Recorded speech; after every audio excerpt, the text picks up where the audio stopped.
We're live, and it's Saturday morning here It's Saturday morning. in Arizona, 8 o'clock Arizona. So 8, 12, 13 now. It's only We're running 13 just a minutes touch late, not terribly late. Hi, everybody. Good morning. Good to have you here. Thanks for watching again. We got Ben on the line once again. What's up, Yeah. guys? We got the old mouse pointer and Windows on his face. We're going to try to make that look a little bit. Get the mouse pointer and put that right on my nose. Yeah, I always do that. Let's make sure we got that in place before Let's get your volume up. Let's get your volume up here. Okay. Volume things. Yeah. Okay. So Ben's in charge of letting me know what everybody out there is saying. Yeah. What's up, Private Stuffs and Leanne and JS and Mavis and Joppa. Nice. All you crazy kids. Since we have Leanne on the stream, my wife was just in Vancouver. She went to Vancouver Island, I believe, if I'm not mistaken, that Leanne lives in that area. And so my wife was just she came back just amazed at how fantastic the weather. It's a beautiful place. She came back with pictures, saw some bears. She was excited that she saw some bears. Yeah, man, it was cool. That's an amazing place. Flowers as big as my head. It was like incredible. Okay, I might be exaggerating. My head is very hard to match the size of, but bigger than a hand. Anyway, yeah, it's like amazing. That's pretty cool. Also, Raymond says hi. I think Raymond's from France. Raymond, good to have you, my friend. Thanks for being here. Or at least he's wearing a fun little French hat. Ah, okay. Okay, that's cool. Yeah, how do you say that last name, Raymond? Raymond is saying Canada. That's okay. French Canadian. A lot of Canadian. Got it. Like Raymond, my good friend Audet. Audet. Is that how you say it? That's what I was wondering. Yeah. All right, I'm zoomed in on the camera, so we're going to paint something. Now, there's options today, and I'm a bit torn about it. So let me share with you. Share with you all. This is my difficulty. Okay, I like to be helpful. So Kara sends in a very detailed request for wolves, but this is no ordinary request. Okay, I need to share with you. I need to share with you what this is. Okay, so we've got this. I'm going to read it to you so that you understand what I should have had it pulled up here.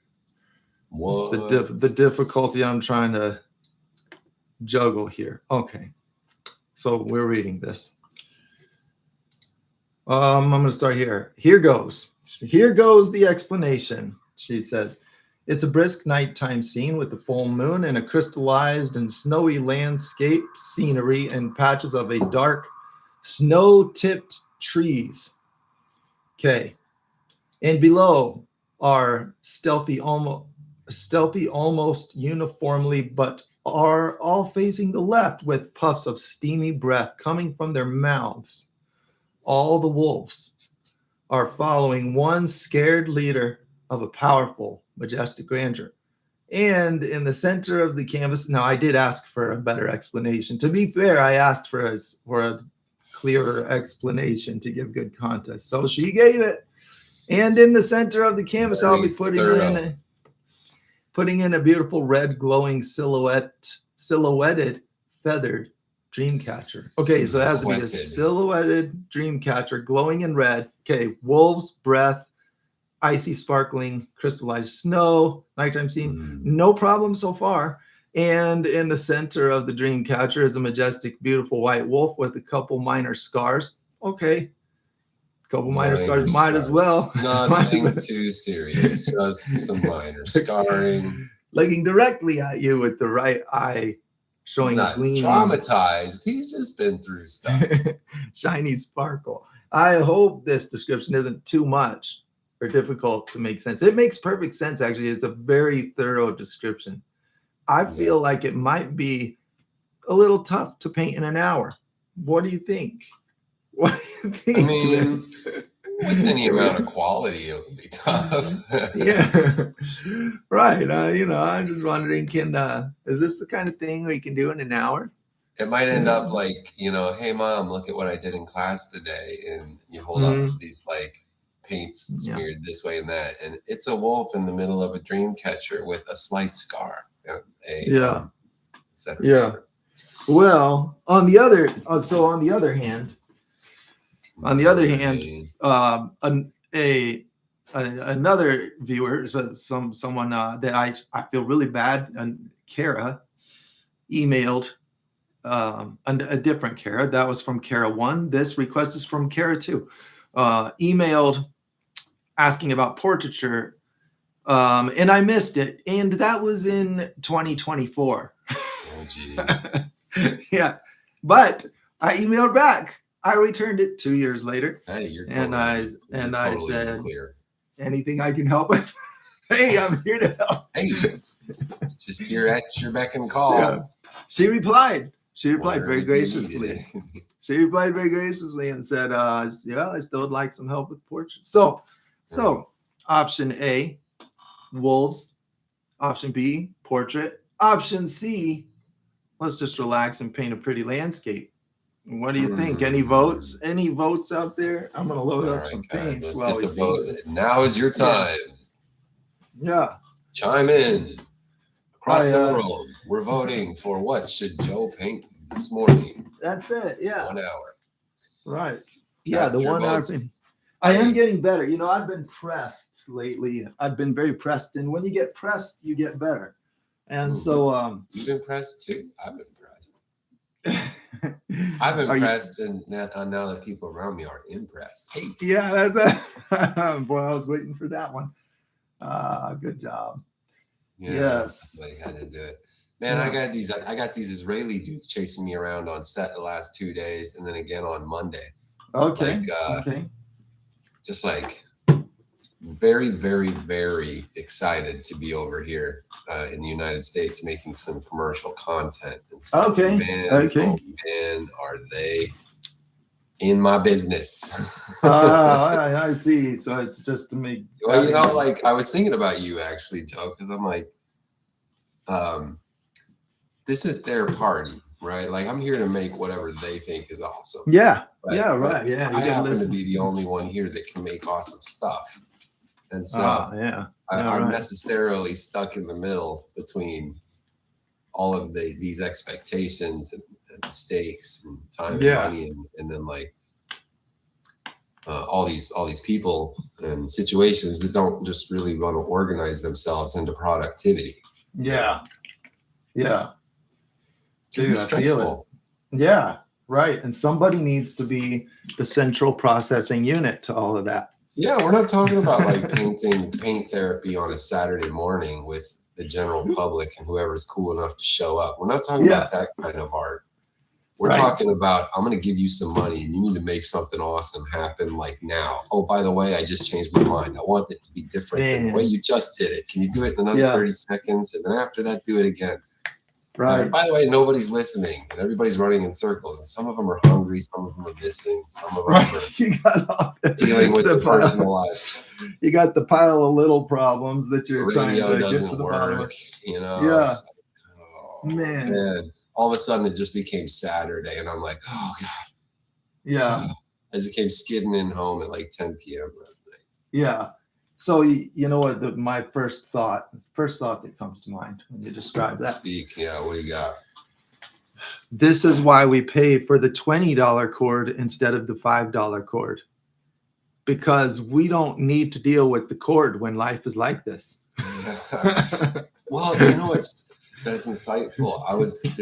There was this assistant, young person, like that's kind of the way people grow professionally as they come in as assistants, and they get more responsibility and they learn and they kind of come up. Yeah. Okay. I was talking to this assistant and I'm like, like the most important thing here is your reputation. Not that you get it right, not that you like are like excellent at some particular skill. Like you gotta guard your reputation, Right. What do people think of when they think of you? Because it's going to be really, really hard at times. And so what people are looking for most, I guess this is job advice. What people are looking for most that are hiring for creative occupations, they're looking for people that aren't going to fold when it gets hard. You know, they're not going to disappear. Yeah. They're not going to get stressed out and succumb to their emotions. You know, they've got grit. You know, right. Grit is hard to find amidst the emotional creative community. It is, yeah. It's you know, so I think a person like me falls prey to the idea all too often and forgets to consider the source and along the lines of looking for the right people, the people with grit and such. And you know, like, so I asked an investor, I was like, man, how do you decide how trustworthy or which mutual fund do you want to put something out? He says, well, it's who's in charge of it. I thought that was the most helpful and plain answer ever. I was like, that actually makes sense. Okay. Yeah. Hey, guess what? Everybody thinks that a boring landscape sounds, in fact, boring. Okay. So am I on the right track trying to sketch out a wolf? They don't want to say do the wolf, but they're not saying don't do the wolf. Yeah. Okay. They're saying things like, oh, you know, I understand the fine detail would take much more than an hour. Oh, yeah. Oh, well. Well, you know, I'm going to sketch. I'm going to try to be wise about this and sketch something, you know. So we got wolfies right here. So I did a little bit of homework. I was like, well, just in case the vote is for the wolves, I'm going to research wolves a little bit. And that's why my screen, you saw my screen at the beginning, was open to wolves, because I was trying to get familiar with the shape of wolves. And I found some interesting things. There were some good discoveries here for me, you know, and new to me, not new necessarily to everybody. It's stuff that I hadn't noticed about wolves. This is whiteboard time. We're gonna get out the whiteboard. Well, JS267 says we sound like we're in an old van. I don't know what you're talking about, man. Interesting. Maybe we got some bad sound quality going. Maybe. Well, I don't know, man. You know, audio's cutting in and out. Things are just all over the place. Sup, Player A from the Netherlands. Well, cool. I've done everything that I know how to do on my end about that audio. So Recipe Chef 3025, Cape Breton Island, Nova Scotia. Look at you Canadians showing out up in here.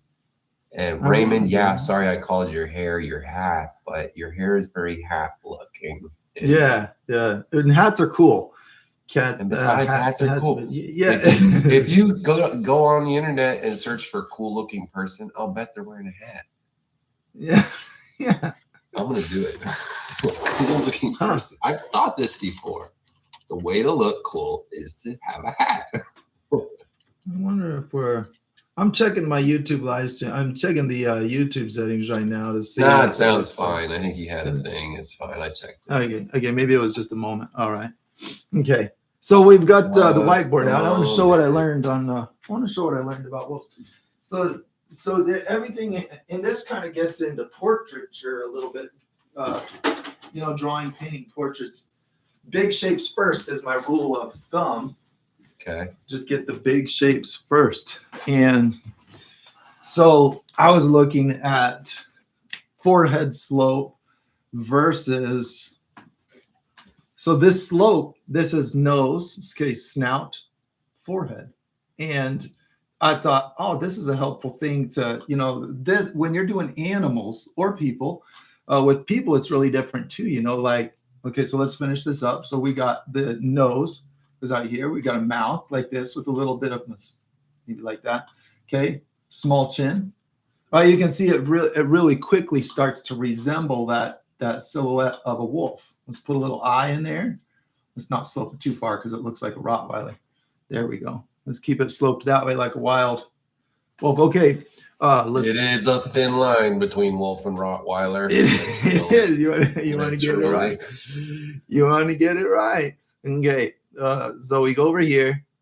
And so this is my study zone. You know, I was just on a Google image search. I was looking at these. And let me find those. This was a good profile picture right here. This one. Let me make this picture big. Yeah, and wolves. Yeah, they're beautiful creatures, you know. Dude, look at that forehead. You've seen a real wolf in person, they're pretty awesome.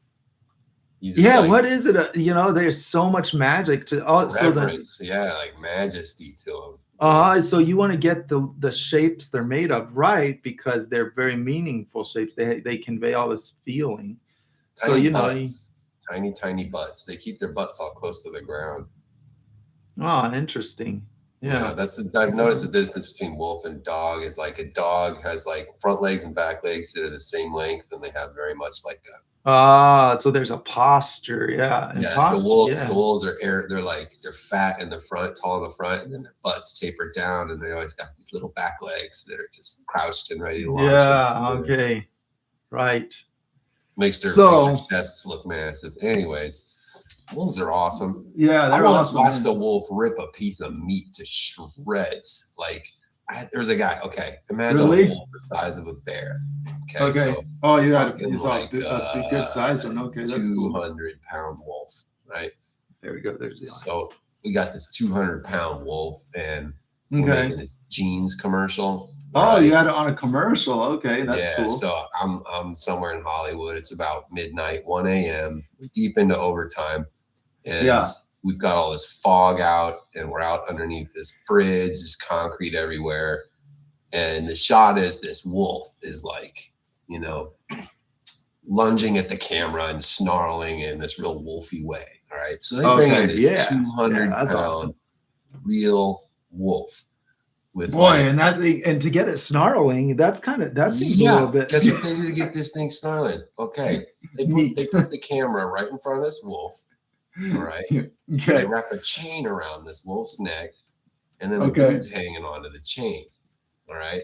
Man. Now they got this chunk of meat the size of a basketball. And this chunk, like just random meat, mystery meat, size of a basketball. And it's stuck to this stick, and they're holding this stick out about 30 feet in front of this wolf that is just like lurching at this chunk of meat. Oh, he wants it. Wow. And they're rolling the camera right while this dude salivates and just like goes into war mode. He's ready. And I'm like, dude, you are also meat chunk human being there. Like, you understand what's going on?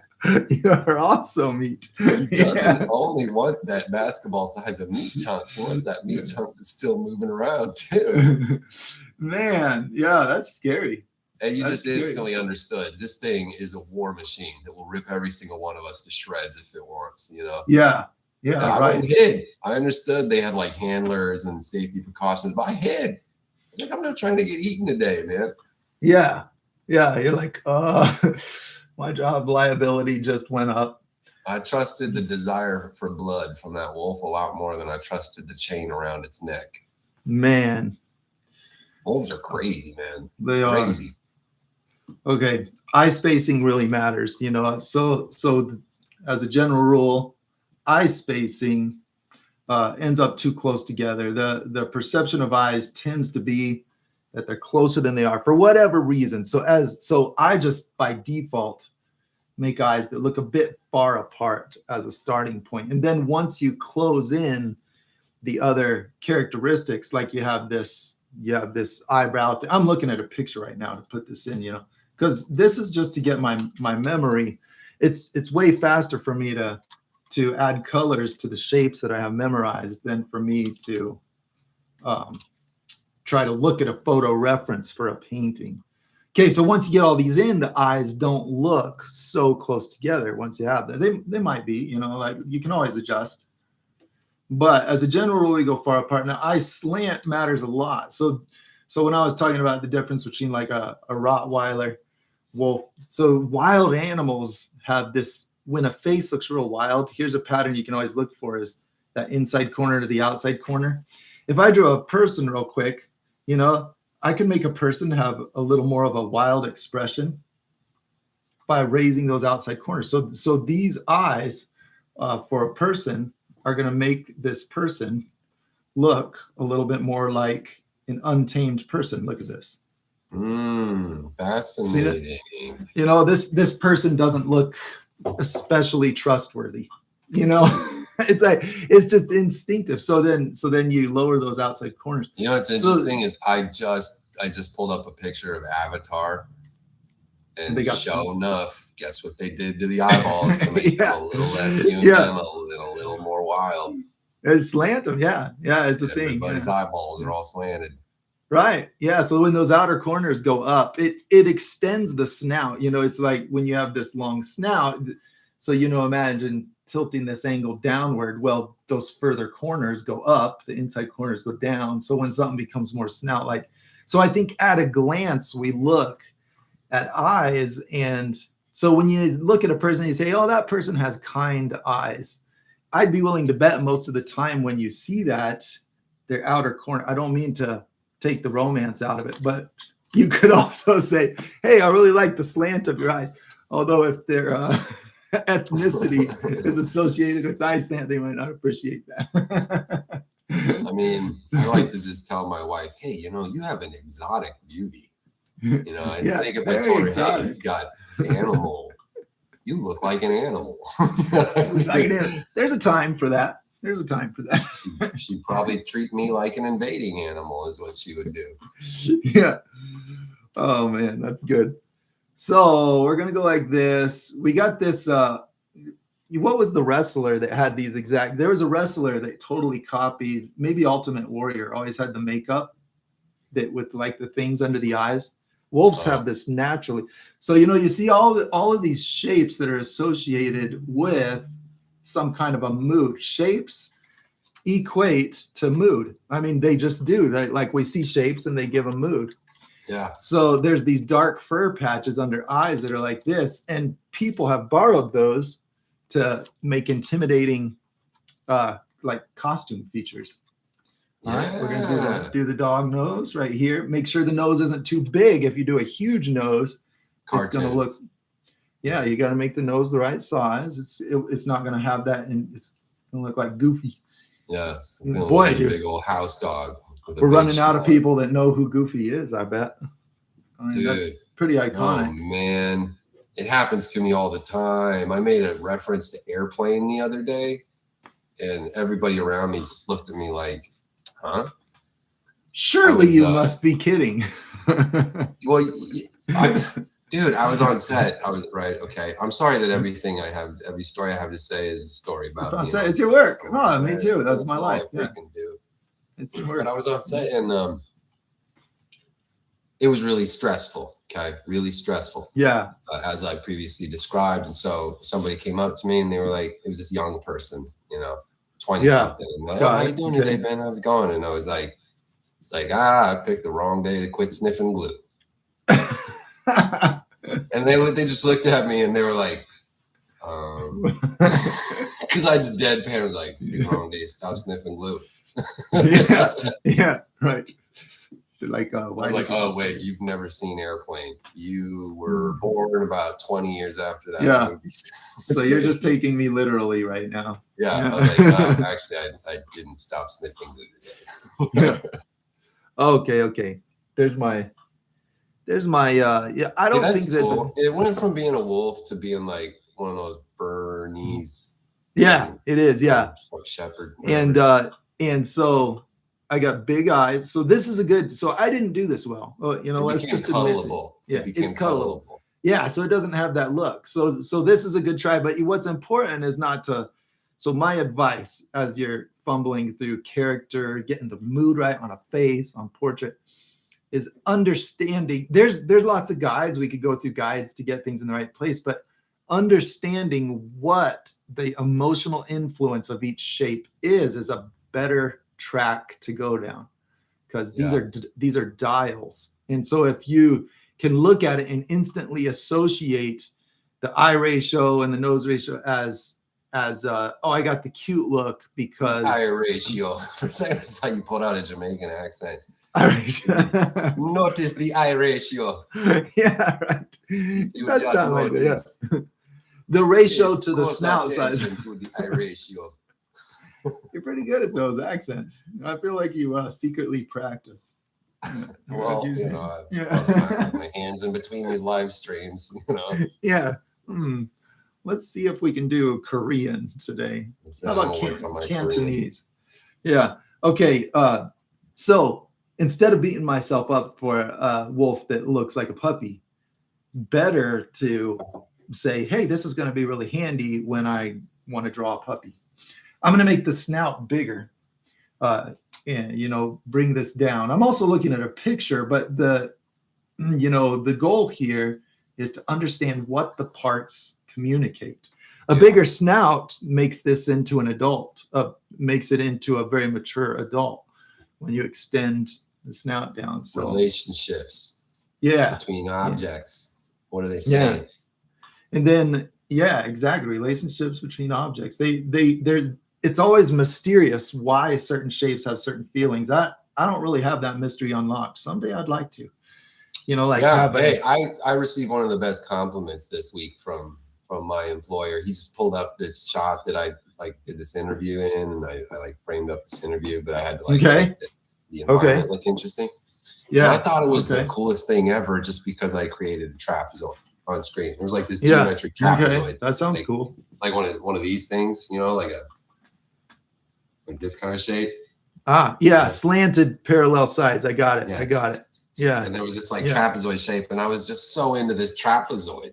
I was like, I love this trapezoid. And then it ended up being something that made the employer happy, made the client happy, just because this weird artist gets off on trapezoid shapes. They're like, okay, we got a real. I was like, this is great. I feel so valuable. My weird tendency to identify attractive shapes and certain arrangements and relationships is worth something to someone. It's so validating. Yeah, that's good. All right. Hey, we got Canadians in the building. What's up, Sherry Robichaud? My wife was just in Canada and she loved it. She was in Canada. You know, so that's kind of the theme. To take me to Canada. There's wolves up there. They got wolves. I want to see these wolves we've been hearing about. I want to see these bears we've been hearing about. Ewoks. There's Ewoks. I want to see these Ewoks. Get some lightsaber stuff popping out there in the woods. Sasquatch is up there. I believe that there's parts where it's an official protected species. Friendly folks with.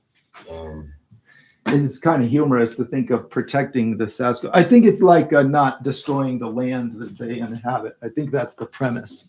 The premise. Because it's kind of hard to protect a Sasquatch. You don't even get to ever see them. You're lucky if you ever see it. Yeah. Well, it'd probably weird a Sasquatch out. Like if it got detected. You're protecting me? The first impulse was like, oh, I'm going to save you. Yeah. It's like, bro, somebody need to save you right about now. Yeah. Someone needs to save you. You about to get Sasquatched. Yeah, exactly. They don't need protecting.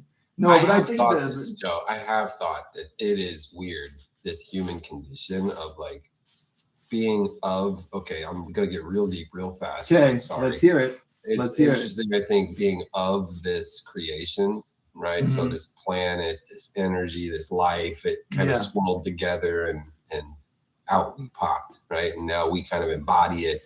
And when we go, it'll like something will happen to it. It'll maybe go back into it, or maybe I'll go elsewhere. I don't know what in the world, but I was thinking, how interesting that this life has created a version of itself that is concerned with maintaining itself. But I am the only version of this. This hasn't happened to any other beings. No other beings pop out into this universe and say, I'm going to take care of this place. I'm going to keep it safe from all the other things. I think you're saying other people don't do that. I think a lot of people. No, birds don't do that. Beavers. They do their thing. I got you. You're saying people. That's a human thing. Do not do that. Snakes do not do that. Right? Yeah, it's a weird kind of life form that comes out of a thing, looks back at the thing, and says, "I'm going to protect that thing." Yeah, I agree. That feels backwards to me. I agree No, with it's that. just like it's a uniquely human feeling. Yeah. You know. Yeah, to me it feels directly backwards, but you know, to each his Well, own. right, like the circumstances need to be taking care of you. Yeah.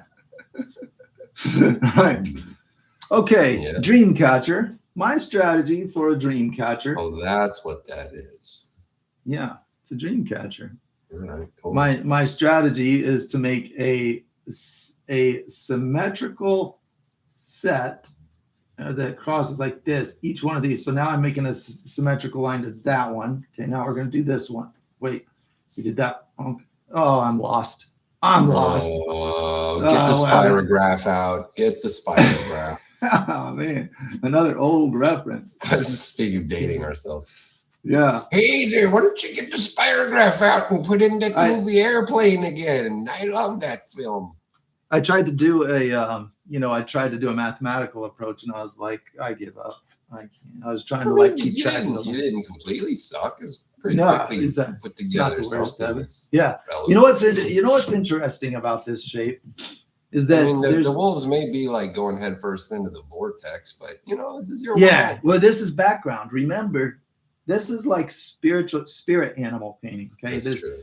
So all bets are off in spirit animal. It's the dream catcher painting, anything goes. So this is background. This is like mood setter here.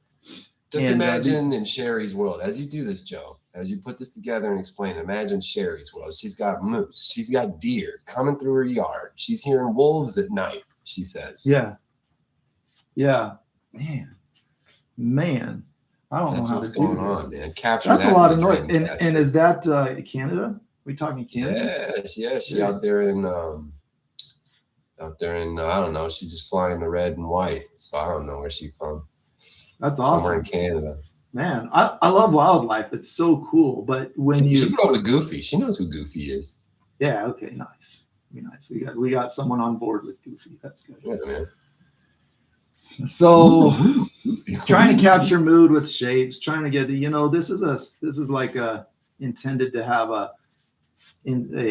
what would you call the vibe of like kind of spiritual vibe to it, I would say. Dream catchers? Yeah, when you got two dream catchers, it instantly takes on like we're not looking for ordinary dreams. We're looking for meaningful, symbolic dreams. We got a brave leader. We've got fear. Kara has described quite a scene here, Well, the desire to catch a dream implies that the dream is of some certain value. So it automatically adds some gravity. Yeah. A lot of dreams, people are just like, what in the world? I don't want to think about that again. Yeah. Off it goes. Did not get caught. Floated right away. It didn't get caught. Yeah, no dreams caught. Hey, Sherry's from Ontario, Canada. So we got Ontario. We got Nova Scotia. We got Vancouver. All right. That's where she was. That's where my wife just was, in Vancouver. What do you think of that? Okay. All these French Canucks. I was looking at them. I was looking at the dream catchers, and I was thinking, how does one tie these special knots that makes this middle of a sunflower pattern, the crisscross spiral in one direction, spiral? Well, look, here's the awesome thing about it. All that needs to be done to produce this is have the knots go in straight lines to the outside of the circle. What? So if we go knot, knot, knot, we make another shape right here, like this. Right, it's very easy to keep track of that. Okay, then we go knot, knot, knot, and then we go smaller, smaller, smaller. See, 1, 2, 3. So I'm curious, Joe. Did you just problem solve this on the fly, or have I was looking at that. I was trying to figure out what I was going to do with the live stream this morning. Okay. And this was what came out. This was up there. And so when I saw the dream catchers, I zoomed in on one. Now I've painted sunflowers. I've slaved over this pattern many times. Hey, Kyle Gurman wants to validate that drawing dream catchers is a nightmare. Yeah, so this, I think that there's a distraction from what really makes it, So, it's the old look over here while I do this trick with the right hand. this pattern is very easy for me to logically keep track of. All you're doing is just making diamonds with a little bit of a curve to their contour. And then you make each, I'm kind of ignoring my first set of spirals, just generally going with, okay, little triangle. Okay, we make the diamond here, bigger. We make a bigger one, open up there. See, and then we have that shape. So when I continue that, I think the meetup of the resulting patterns is just one of the coolest things in life. Because I'm a shape lover. I love shapes. I love looking at the MC Escher books when you remember getting somebody got us some MC Escher books when we were younger. Yeah. And I thought that was really cool. You know, it was always you got yourself a batch of weird ones when you hand them an MC Escher book and they all start pulling at it like it's a Nintendo controller. Yeah, right. Yeah, we loved that book. We were like, whoa, we're all do that? Versed on the catalog of MC Escher now. Yeah, for sure. Right. Yeah, just like those National Geographic books and all these like just tabletop books, you know. Sure. Yeah. We're dating ourselves again. Hey, we are old enough to have read books for entertainment. That's it. We read books for entertainment. Well, so I should have done the middle ones first because now I've got an odd spacing and that's not going to work. This got all messed up. So that's going to need a redo. But it was fun. It was fun. I learned something important. Get the spacing of the middle flower first. Oh man, and now JS has to say things that are gonna just make you a little bit neurotic, Joe. The ropes are tight between each knot. So overall, it creates a curved shape, but there are no curves between any two knots. Okay, very good distinction. So I was off to put the curves. And I think that's a really good distinction. So the very simple dream catchers that have fewer knots, I'm sure that's more distinct. You can see those straight, but I was looking at real complex dream catchers where the straight lines are very tiny and you don't detect those straight lines. So I like that. I like that because why would a rope between two knots be curved? It makes no sense. It makes no sense. Yeah. It's like the JS 267. And I'm all obsessed with the shape here. I'm geeking out on how I like the shape, and I overlooked some very basic logic that a string between two knots is not going to be bent. You know, that's not going to happen. Yeah. All right. So we need a brave leader following a brave, fearful leader. Okay. We're going to put another one. Man, my dog. This is making me think of my dog. You know, you kiss dogs. They're cute and everything. And then they go and eat poop. You know? What in the world is so attractive about eating poop? Man, you got so many other options. They're like, whoa, that's really interesting smell. Maybe just a little. It's disturbing. Yeah, it's disturbing. You go from like, you know, just admiration and desire for oneness. Yeah, you're like, oh, I love you. You're my best friend. Like, yes, I need to just hug you until you dissolve into me and I dissolve into you. And then all of a sudden it eats feces and you're like, get the away from me. We are not friends. Yeah. Vile, nonsensical monster. Imagine having a conversation with a person, a potential friend, you know? Let's say that it's like speed dating. Speed dating. You're perfect. You're perfect. I love you. Everything about you. It was a great Tuesday. Yeah, traffic was a little bit bad. Everything lines up perfect. You're excited. Turd. Whoa, wait. Can I have the slow roasted turd? What? Yeah. Imagine someone just saying, well, there's one thing you should know about me. I do eat poop. Yeah. But everything else about me is cuddly. And so, you know, no worries. Oh, there's a thing. Hey, with Joe, could you love a person like intimately, romantically? Could you be with your wife if she had a thing for eating poop? Everything else, 10. No, the answer is no. If she eats poop. No, I would not. I wouldn't. I'm not that good. I'm not that wonderful of a person. A dog, it's dismissible because you can put the dog in a kennel.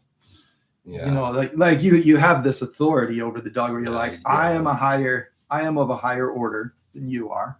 Sure. I don't eat poop. You do eat poop. You eat poison things and wonder why you're sick. I don't do that. Yeah. Yeah, most people are. So it's definitely not a black and white hard cut line. Not all humans exist on the same level of consciousness. This is true. Yeah. All right. So we got a few things going on. Let's put maybe a couple trees, you know. Yeah, I'm feeling these wolves. I like the motion implied by the wolves. I like that there is something of interest to the left. I'm certain. Yeah, and that was the specific orders was, you know, they're facing to the left.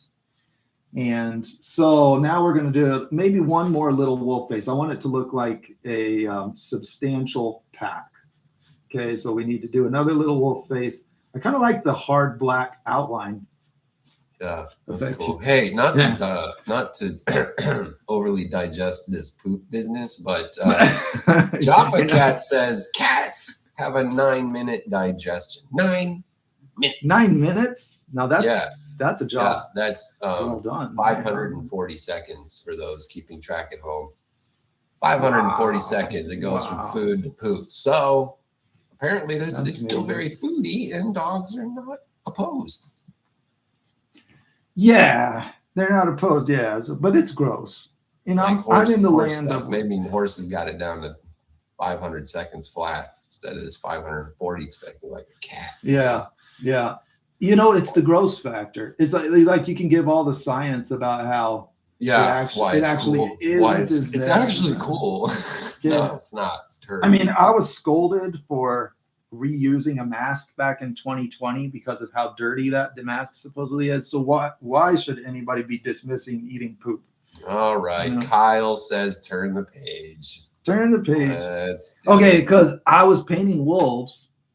And I put in the wolf's face right here, and my mind is just like, oh, it's kind of close to his butt. You got to be constant. You got to be conscious of composition when you're putting it together, because you don't want accidental, awkward placement. And it took my mind there. I'm sorry. Okay, turn the page. He's right. Let's turn the page. Yeah, I mean, you know, it is real, and it's always happening, and so it's worth considering, and we've considered it. Let's talk about dream catchers. Straight lines. Bunch of little straight lines between knots. That's insightful. Yeah. I was on board with just curvy. Yeah. Well, and so this is something that has helped me in my work, is trying to understand how things are made before I make my own version of it. Oh, you're gonna love this, Joe. You're gonna love this. iPrep Pro says illustration rules: 3 or 5 wolves. No even numbers. 1, 2, 3, 4, 5. Okay, well, we got 5. I was lucky. You know what's interesting about this too is it's a decorating technique, like on your shelf or your desk, to do objects in 3s. You'll notice, right? Yeah. Objects in 4s or in couples end up feeling less good for some reason than 3s, maybe 5s. You know, there's something to this odd numbers of objects. Yeah. Huh. JS says it's a landscaping rule as well. Objects in odds, 3s or 5s. And by rule, to clarify, we're talking about a pattern of things that yields predictable results, not a thing that you must do. Yeah, that's a good distinction. It's an if-then relationship. If you do it, then you have good odds of having a generally attractive composition. So my number 1 rule is if it feels good when it comes to composition. So everything has to get filtered to that, because originally early on posting YouTube videos, I was really excited about finding rules as you defined them. And later in my work, I was realizing that I was finding exceptions to the things that I spoke as though they were absolutely true. And so, so you can imagine. Humility ensues. I'm like, oh man, I'm eating humble pie right now, because now I'm not sure that I'm right about. So what I decided was, it all has exceptions. There's just the one rule that has to just always be there, is the rule that there's exceptions to everything. Yeah. And that is not bad. That doesn't undo the rule. It doesn't like nullify the rules. You know what it does? is it describes the percentage of randomization in our world It that is percentages because we live in a universe that is always happening. yeah. And so, it's just a matter of probabilities as to whether or not a thing is going to happen in a particular moment. But on the whole, anything is possible.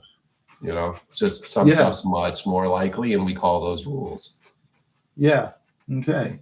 That's so I think that's a really handy thing to understand is that these patterns are genuinely helpful patterns.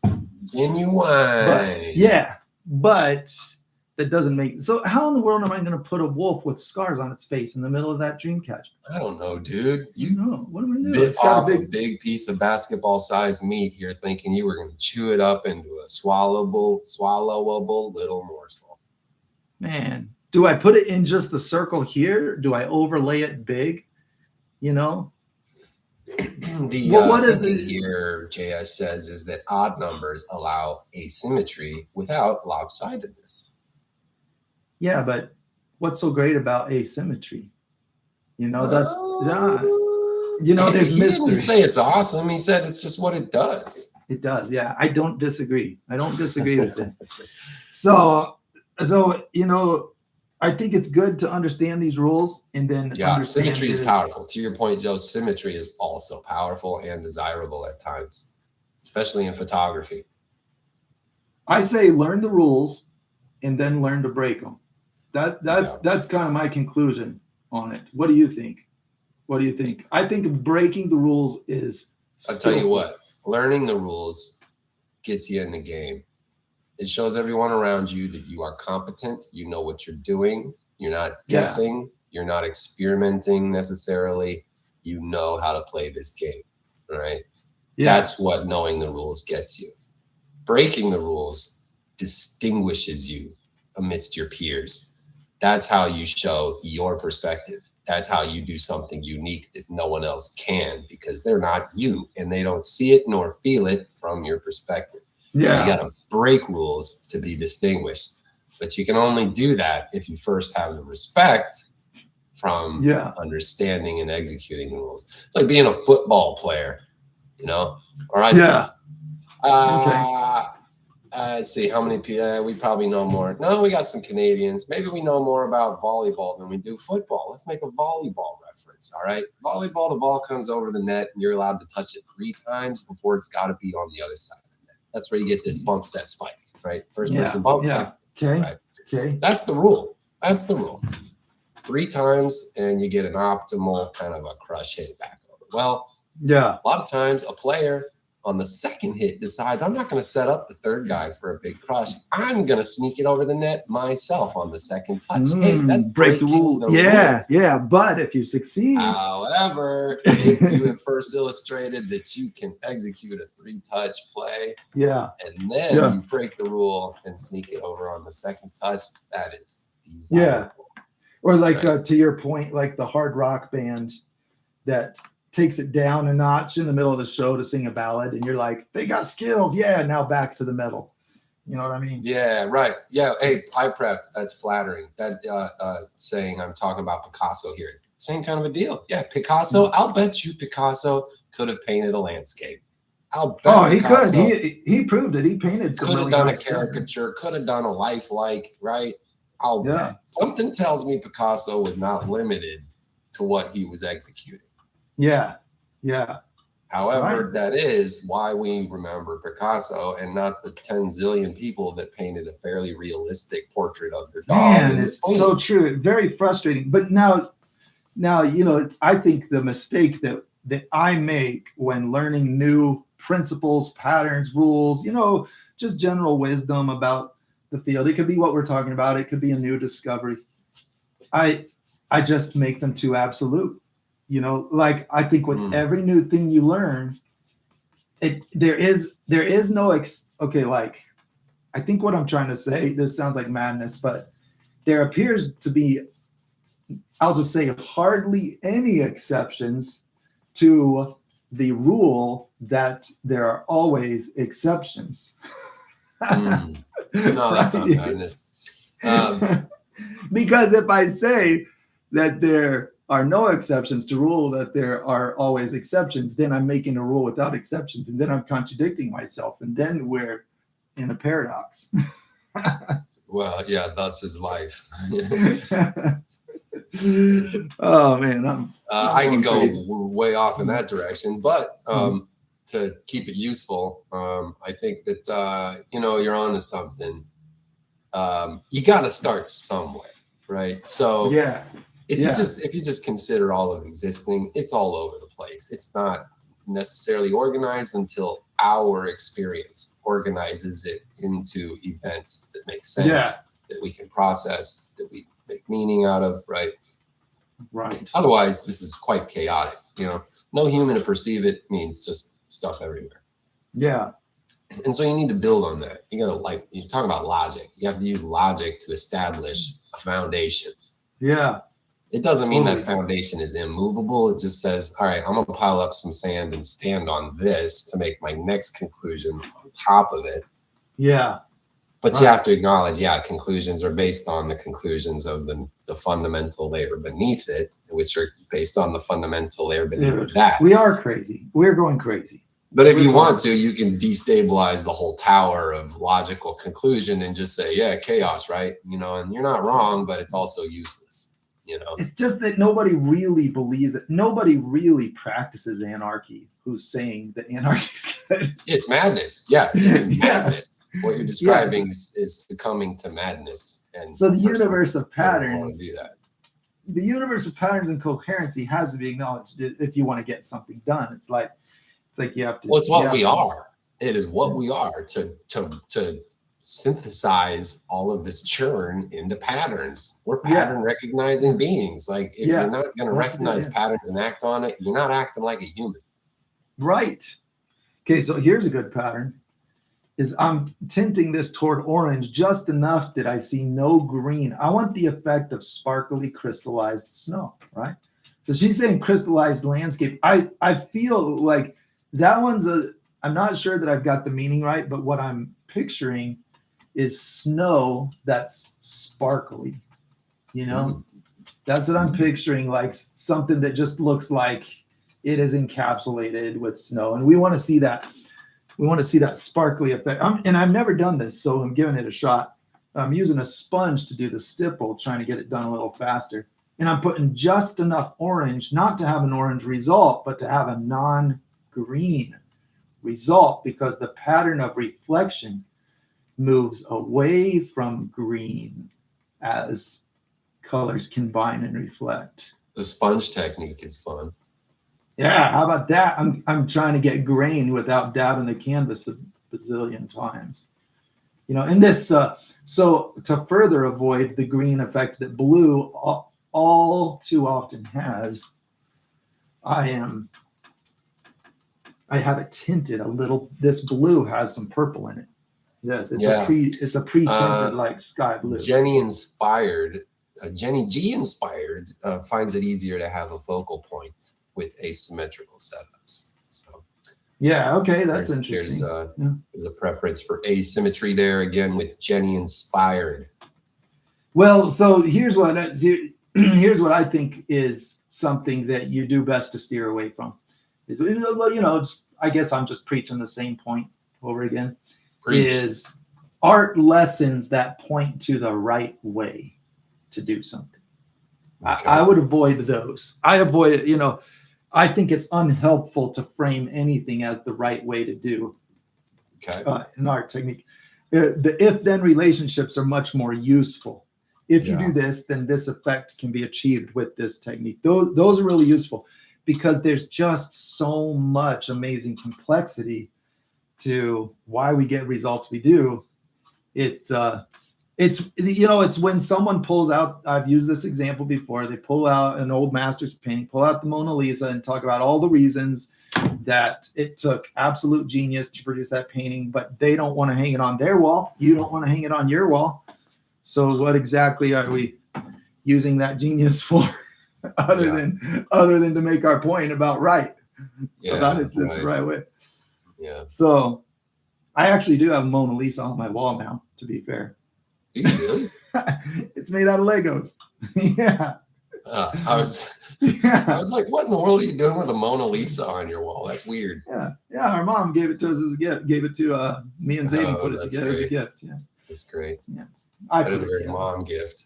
Yeah. To her artsy son, a Mona Lisa Lego set. Yeah, that's it. It's probably going to be worth something. I made sure to keep the box. Yeah. And, it's nicely preserved on the wall. Yeah. Yeah. Well, that's good. It's good it's good lessons in art. It's good lessons in life. It'll do you well to understand that a thing taking shape in its environment is just life happening, That's it. Yeah. All right. Like, well, attends to the environment and attends to the thing, and then watch it grow. A lot of that's in God's hands. That's it. You got it. Okay, so I'm putting this base and hoping that my imagination kicks in at some point. We're talking about building on something. I'm wanting my imagination to kick in and say that kind of looks like a slope. That kind of looks like rock. That kind of looks like a face. A snowy slope. Yeah. So I'm not really to that point yet where I'm getting the good imagination vibes. I'm mechanically going through techniques that I know to deliver some inspiring shapes, and that's my workflow for putting together pieces is start with a good technique that produces inspiring shapes and then be ready to jump on whatever. Trust the patterns, trust the process. Yeah. So I'm going to put you don't know you're going to have a good day or a bad day when you get up, right? And you don't know if someone's going to smash into your car on the way to work. You don't know if you're going to get a promotion that day, You don't know. But what do? You get out of bed, you go through the motions, you do the patterns, and you give it a chance to be awesome. Yeah, that's it. Same thing with painting it. Man, I watched talking about getting out of bed in the morning. My face was tired. We watched Jerry Seinfeld live here in Flagstaff. He came to Flagstaff, Arizona. And, that's right. It was a good show. Stop. Man, seeing something in person. So this is a reoccurring theme in my life right now with all the conversations about artificial intelligence and real versus fake and all. Yeah. Man, that feels good, doesn't it? Being in a room with Jerry Seinfeld while he's just on the money makes your gut just like you laugh with your belly like too much. Yeah. And it's very charming watching him on TV. He just has this real good charisma. His jokes are just really well-rounded, clever jokes. You're watching someone that does his job masterfully. I like it, but you don't roll off the couch laughing. But when you're watching him in person, man, I'm telling you, it's a whole different experience. Yeah. And so that was amazing. Yeah. That was an amazing thing. I just really, really liked that. Yeah. So he talked about coffee versus tea. His one thing that he said, I'm not going to try to repeat his jokes, but just stuff that I found very entertaining was he was like, he's talked about hating family vacations. He said, everybody's always trying to say, are you okay? Are you happy? Are you happy? He's like, oh, I'm fine. I hate everything. And I am perfectly happy to hate everything all my life. I was just taking it. I was like, man, that's very on brand for him. Yeah. He just hates everything about people for a profession, and we love it. Yeah. Hey, that wolf in the middle is giving Kyle Gurman Lisa Simpson vibes. Oh, nice. Okay. Well, that definitely wasn't my intent. Yeah. It's not my intent, but I'm glad to hear that. Yeah. Glad to hear that it's got a distinct feel. Let's see if we can zoom in and paint a wolf. Definitely I'm not going to get this painting done in an hour, but it was a try. It was a try. Yeah. I was gonna say it was a good try, but I'm just gonna. Well, what we have is a process that's played out. So no matter where it's landed, the process is worthwhile. Yeah. Let's see if we can get something on this face right here. This one. This subtle scar we hear about. Dude, come on. What am I supposed to do? So I got to get out the detail brush and really do. Yeah. I need to be working on a big mural to accomplish that. Yeah. So I think I'll do some of this project, but I think I'm going to admit defeat on accomplishing the whole thing for a live stream. Okay. Yeah. So we're going to put some brown in here, brown colors. We are going to paint a wolf. Yeah, we're going to paint a wolf. I'm going to put some dark patches on the nose right here. Kind of swoops back under the eye like this. Okay, we're going to kind of do this. Let's scribble the fur in here. Lots of black and white now. And we need a clump of fur that comes down this way. Like this. I remember this. I always like to get as much as I can get with memory and then look at the pictures.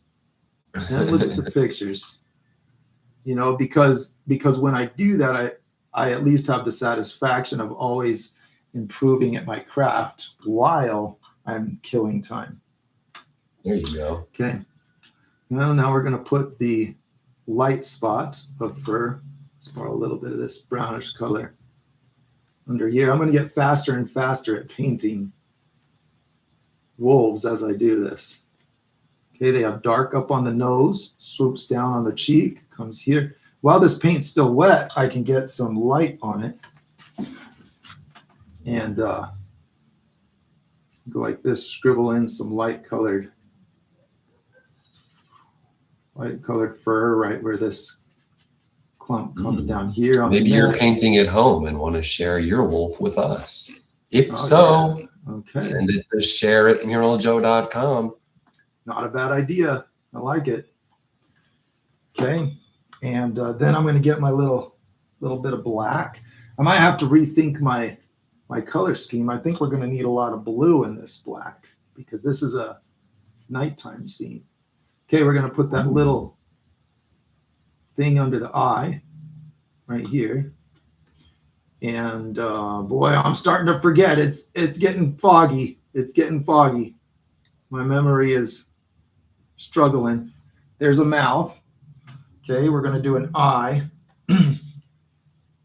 Let's get this dark color and put an eye right here. It's amazing how tiny you can make stuff, but if you get the details sharp, then eyes have no problem. When people look at it, they have no problem seeing that detail. It's like we can see such small detail compared to what it feels like is visible when we're painting it. Yeah. When you're painting, it's like, oh, those details are too small. I'm not going to sweat it. But the standard is way different when it's like photography. Your brain's gonna fill in all the details anyways. You know, it does fill in the details. It's like your mind is like just starving to understand what's happening everywhere. Always, you're starving to understand it. You know. Yeah. You Out the window, your brain is like, I gotta quickly make sense. You look at your own hands in front of your body. I gotta make sense. It's what it's there to do. Yeah. And so you're always filling in the detail. As soon as you think you got it, you're gonna rush and fill in all the details that aren't obvious, just to make your story reliable, so you can stand on it and feel like you're navigating this thing effectively. You know. Yeah. And so if we see just a blob of an eye, we're gonna rush to be like, oh yeah, eyeball. There's got to be a pupil in there. There's probably an iris with little lines, and there's probably, and I'll bet all that blobby paint is hair. There's got to be a bunch of hair in there. And you're just like, you populate all the details. So they don't even have to be there. Yeah. Well, they don't have to be there for a nice looking overall piece, but when you want them there, they get noticed. They get appreciated. If they're in, let's say you're doing a portrait of a person that is as small as this wolf's face. I mean, we can recognize a portrait of a person like that will fit on our fingernail. And we'll see it and know exactly who it is and all the millions of people we've ever seen. You know, like it's an incredible amount of detail detection. It's not, I would argue that it doesn't seem to be because of how sharp our eyes are, but because of the processing that our mind does with the scan. We scan something, you know, we have to focus and scan, but then what happens is just, to me, absolutely amazing in the processing, like, oh yeah, that's Frank, you know. Yeah. Well, you know, if you think about how we've executed this digitally, you know, we've got like these phones and stuff. We point the camera at our own face, and it goes, "Yep, I recognize that face," and you are unlocked. Yeah. Right? That's it. I've been having self-conscious moments. I've been having self-conscious moments because, like, this thing has always worked. I show my face to it. It's like, "Yep, there's Ben. Yep, there's Ben." Well, guess what? If I'm laying on my back, or if I'm like hovering over the phone, looking straight down. The flesh on my face sags to a degree that makes my face unrecognizable to the machine. It's like, I don't know. It gives up because the subtle relationship between shapes has shifted enough that all of a sudden it's like, that's not Ben. That's not Ben. Too saggy. but a human knows. A human knows. So our program is a better program than the computer, you know? I just think that that's a really impressive thing. We got this processing that's just fantastic. Okay. I like that you're painting a wolf, all right? And everybody's like, all right, wolf, gray, brown, black, white. And you're up in some purple and orange? Yeah, because colors are based on the lighting that's in the room, you know? Yep. So we gotta consider the lighting. And so this is actually shaping up to be a remarkably effective wolf. I gotta say, like at this, we are zoomed in. You're in the corner of that fat freaking brush. Yeah, the fat brushes. You learn to use one. I'm gonna paint a 3-inch long wolf. Which brush should I use? Oh, maybe the 1-inch brush. yeah, right. It doesn't seem to make sense at first, but here's why it does. Because if you get comfortable using that little point that I'm using, then the size of the brush, what am I trying to say? The volume of the bristles keeps that paint wet so much longer and keeps it workable. So that was just a happy discovery from always painting large murals. It occurred to me, you know, every time I use my big brush to whip out the details, you know, even though it doesn't have the pinpoint accuracy, my life is made easier by being able to manipulate it for longer. Yeah. So that's a real plus. So that's not why, I'm not going to say that's why it's better. I'm just saying that's an advantage. You know, after that long conversation about rules, we're going to be careful. We're going to be careful. It's a benefit. We pretty much set ourselves up for not being listened to for the rest of the show by starting the show saying, "Well, rules are, you know." Yeah. Let's talk about rules. Hey, I know what to do for a creative Saturday morning. Let's talk about rules. Yeah. It's like, oh, come on. Yeah. Well, just a bunch of people trying to understand life and not lose it. And here we are talking about the shakiness of the foundation upon which we all stand. It can't feel great. It can't feel great. And according to Jerry Seinfeld, you know, your job is to just get up out of bed is so hard. Living life is just so hard. And coffee understands what you're going through. And tea does not. Tea has no idea. That's great. That's great. Yeah, that was his take on it. I really appreciated that. I quit coffee, by the way. I quit. Yeah. How's it going? I gave a 40-ounce bag to my neighbor. And sounds like drug dealing when I say it that way. I was going to say, man. 40, huh? All right. Yeah, man. I don't know. I don't joke around. I came to drink some coffee. I got my 40 out. Well, you know what it is? It's like, I know how miserable it is to not have it when you feel like you need it. And I'm not going to let that happen. That's not happening. That's what the 40-ounce bag's all about. Yeah. So it's going well. I got it out of my system. I'm clean. I'm Yeah. waking up in the morning, and I'm waking up in the morning and able to function, able to think, able to work on stuff. That definitely was not the case Okay. for the first while.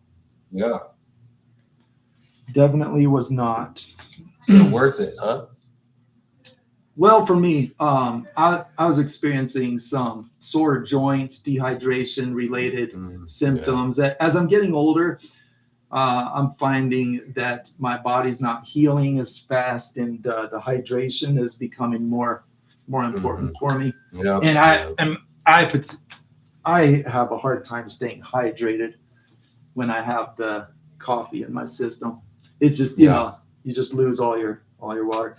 So quitting coffee is not for everybody. Maybe I should say it's really not for many people at all. It's for a very select few people to actually quit coffee. Yeah. But it's been good. Making me want another cup for sure. Yeah, you're like, speaking. I got a pot in the other room that's got my name on it. Speaking of coffee, how about another? Yeah, I get it. Okay, we're gonna put a whole bunch of blue purple in this mix because this is nighttime. And I'm going to use that to do the dark outline of the eye on this wolf right here. Then we're going to put the orange. We're going to put the orange in there. And then we're the orange in there. Yeah, I mean, you know, it's just a subtle orange. Let's dab it a second time to get the paint off. And then I think we'll do a tiny bit of yellow after that. Get that little glow, because these little details I think will show up, you know, to some degree. All right, and then let's get the light outline around the rest of the eye. Tricky nice stuff. Man, iPrep Pro is saying if I drank as much water as coffee every day, hydration would not be an issue. Yeah, the amount of coffee getting drank over there is enough to hydrate if it were water. Right. I totally relate. iPrep Pro is in Florida. I went there and we worked together for a little bit. And well, you don't necessarily have to drink as much water in Florida, right? Like, because it's so humid, your body's not. Yeah, coming from I think your body adjusts, but coming from Arizona, yeah, for sure. You're like, I'm good on water. I got it all over me and all inside me. I'm good. When I go to AZ, man, I am just like throwing water back. I cannot drink enough of it.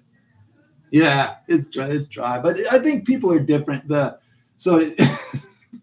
man, I'm gonna be remembering Seinfeld jokes for the next 3 days. Seriously, he's talking about. And why do we need to hydrate? So that we don't get dehydrated. He was just mocking the whole priority. Yeah. That was good. Anyway, yeah. So I was in Florida, and my favorite coffee. Let's talk favorite coffee. Okay. Racetrack is a gas station in Florida. It's not in Arizona, so that makes it extra special for me. Because I'm like, I'm in Florida, I can go to Racetrack. But I only learned of it on this last visit. And their dark roast coffee is good. Hey, good. Hot take. Hipster coffee, like little $5 shot things that you get, you know, and put a little design on top. Not worth it. Not worth it. I don't find people's caretaking over the brewing process to yield proportionate results. Yeah. You're like, cool procedure. You got the ritual part down. And I'm not trying to take your picture while you work. I want a cup of coffee, you know? Yeah. They're doing a little show. Like, here you go, $10. You know, they're trying to make it worth the money, but it's hard. The restaurant business is hard. Yeah, thin margins. It's hard these days. Understand. Yeah. People are coming up with all kinds of creative ways. They just invented a tax here. It's a people invented tax. People say they don't like taxes, but when it starts coming out of your wallet, it's funny how many people say, "Yeah, I'll go along with that." invented tax that we just all agreed to start putting on the receipt. It's the Flagstaff minimum wage tax, and they just put the abbreviation on your receipt. It doesn't say it. Maybe it like says it on fine print on the menu. It's just an extra tax, yeah. And it's because well, our minimum wage is high. I mean, it's justified. You can argue. I'm not into that. I'm not into that. Not into that. I mean, politics. Here we come. I won't spend much time there, but like, come on, man. You got to put, like, if you're going to itemize life expenses on your customer's receipt next to their cheeseburger and fries, like, you're going to put it like, okay, living wage tax. All right, I got my pay the lawnmower tax. I got my gasoline in my car tax. I got my, come on, man. Just bake it into the price. Charge whatever you want. Just bake it in. That's what I say is that, you know, I just don't like the hidden part of it. That's the part that's, you know, it's weird in this country, this like itemized this behavior of get you in the door with the $199, but after the tax, it got so bad. You're up to $326 or whatever. It got real bad, you know. Europeans and other countries, they just put the price that it is on the thing. Yeah, and that's what it is when you go to pay for it. It's that much. But you know, in business, how you look next to the competition is such an important variable. Well, so it's like, to play this game. Yeah. It's like, so if you want to be in the game, you gotta, so I totally see both sides, but I'm just so annoyed at like people that don't even like taxes being so ready to say, we're going to start putting this on our receipts. You know? Hey, check this out. JS267 has something to say here.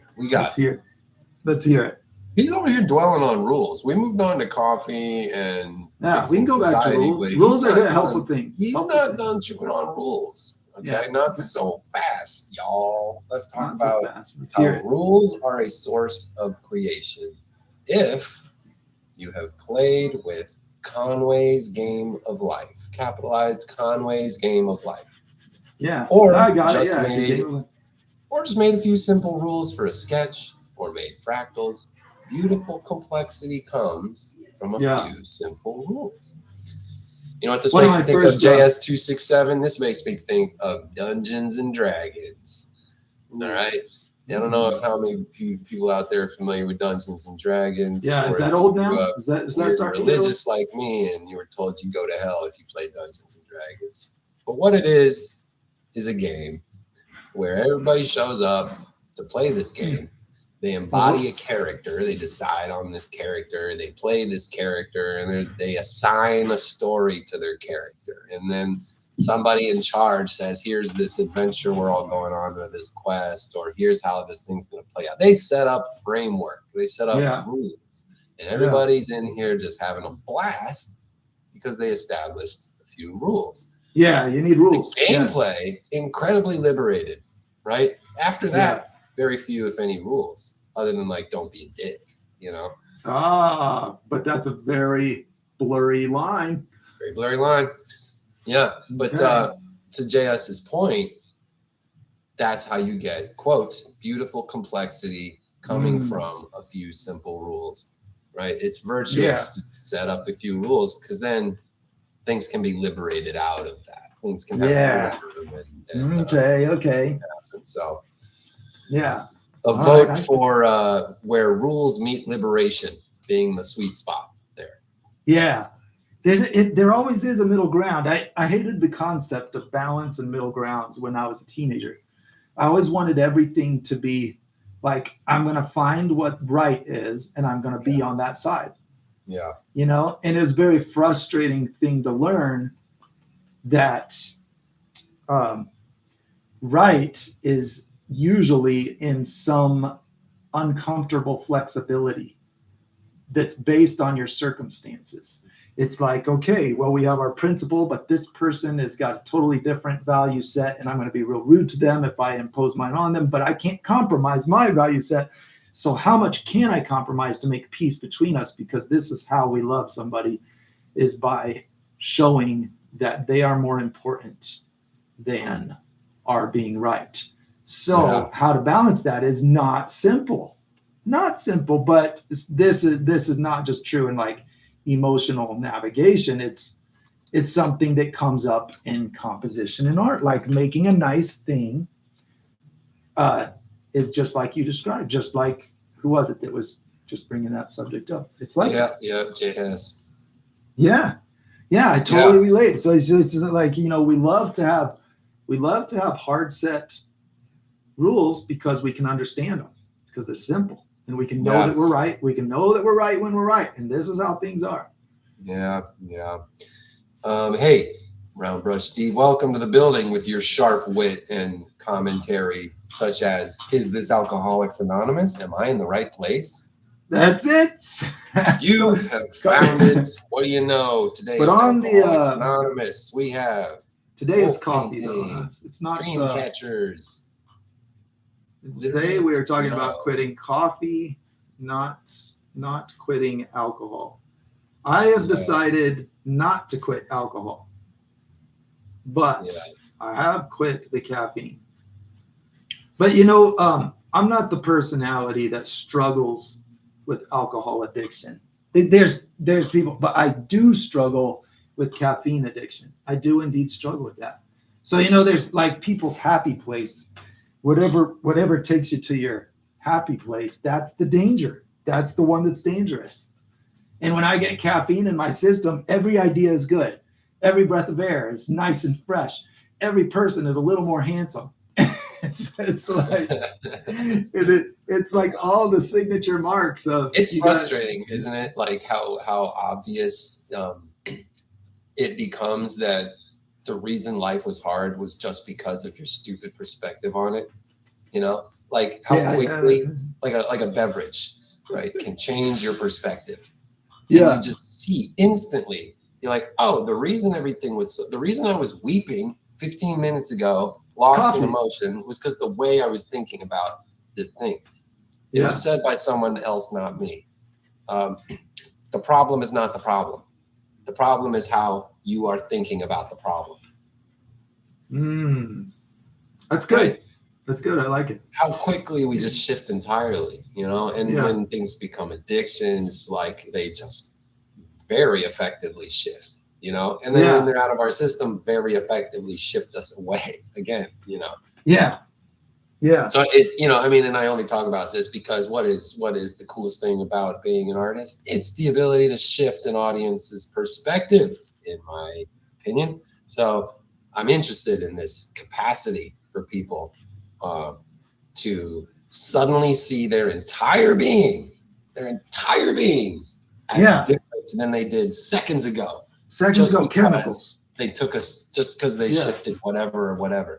I love the subjectivity of that. That means we are so in control of how we feel about life.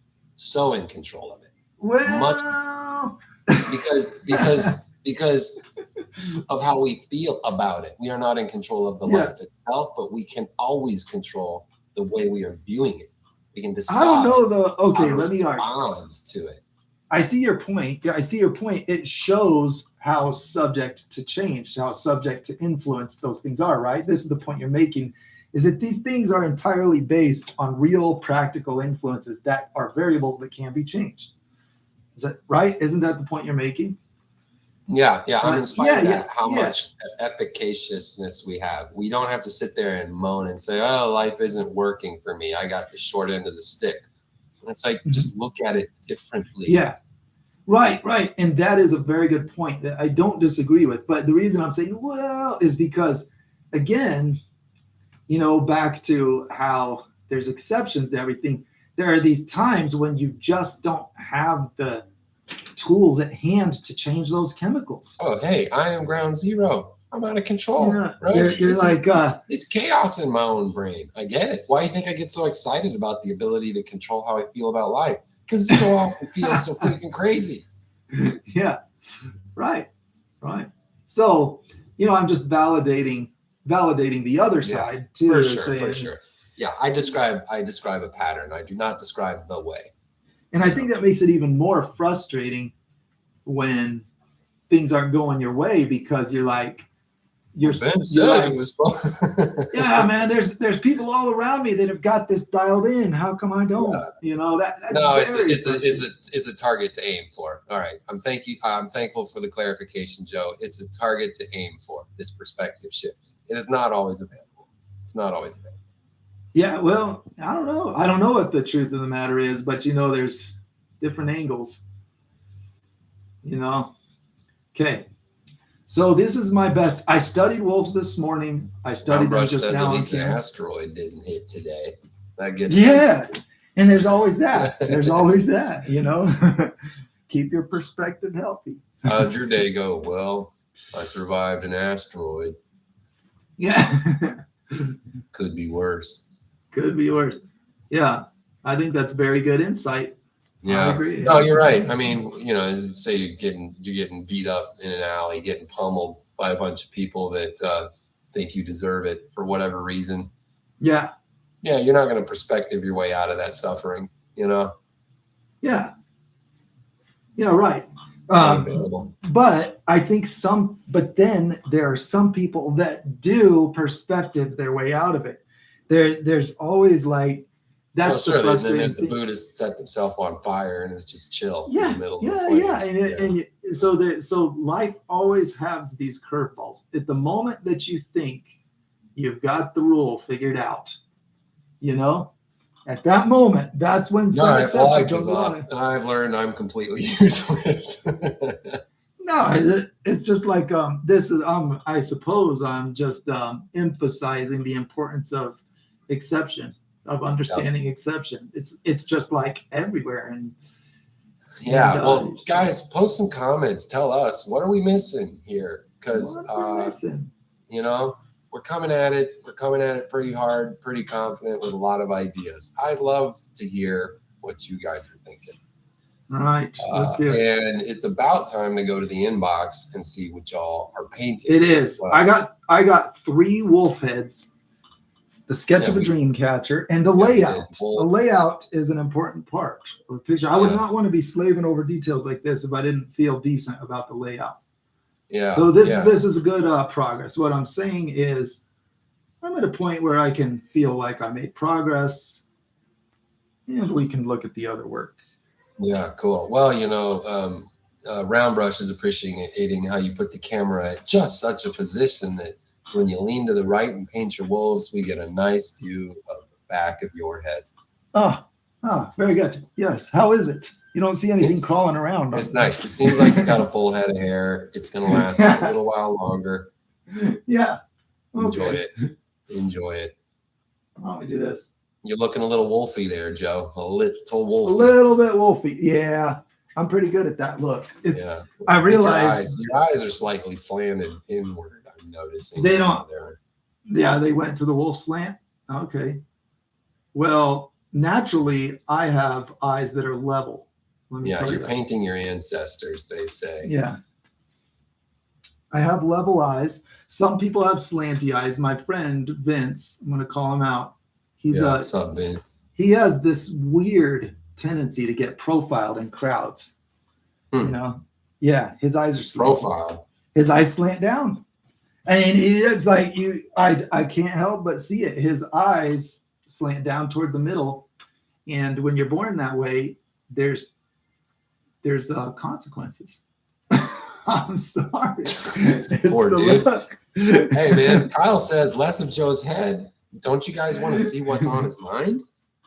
Hey, all right. Hey, there's one in the building. Somebody's drinking coffee. I see you, my fellow coffee drinking son of a gun. Yeah, he's quick. Okay. Kyle Gurman. Well, I've got my wolves. You know, it'd be nice to have at least like a little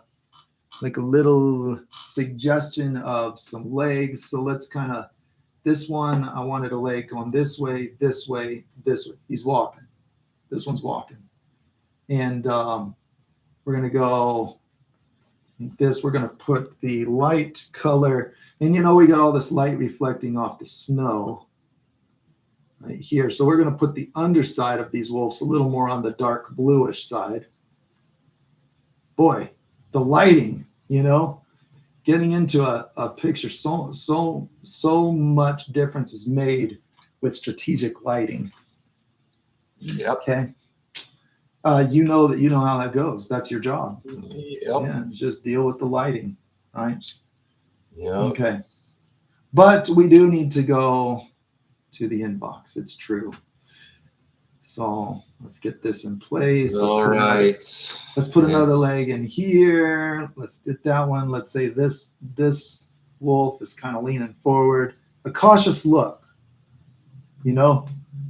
Yeah. They're really trying to be alert. Really trying to be alert. Yeah. I got my layout. Going. This one I think is worth a second visit. It's worth coming back to. I feel like we made good progress. Now I know it's a messy job, but look how that blue. Look how the blue cold, on there. Man. It looks cold. Well, yeah, I agree with that. I'm not complimenting my own work. I'm enjoying the predictable use of a pattern again. You know, I can put this blue on the ground, then I can put the blue on the belly of the wolves.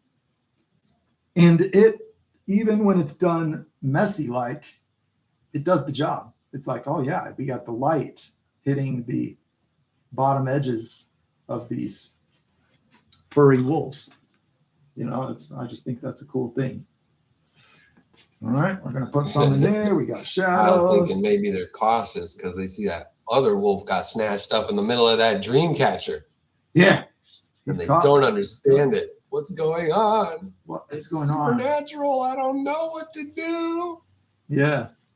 Get sucked up into that net thing where I turn into Lisa Simpson for some reason. Lisa. It is. I don't need that. Okay, we're going to put a little bit of this blue on the underside right there with this big old brush. Yeah, I like that. That light coming off the bottom. Yeah, I'm going to work with that. I'm going to take a break. That's going to be the painting for today. We went slow, but we got a design in place. We went slow, but we covered some good controversial subjects that illustrated how little we actually know about anything. So I'm going to call it mission accomplished. But we are here to experience, brother, not to know. We are not to be the ones that know. That's true. Trying to know, wrong target. Yeah. Trying to experience. Yeah. How about a mountain in the background? What do you think of them? I think of a mountain. I think that's 2 weeks.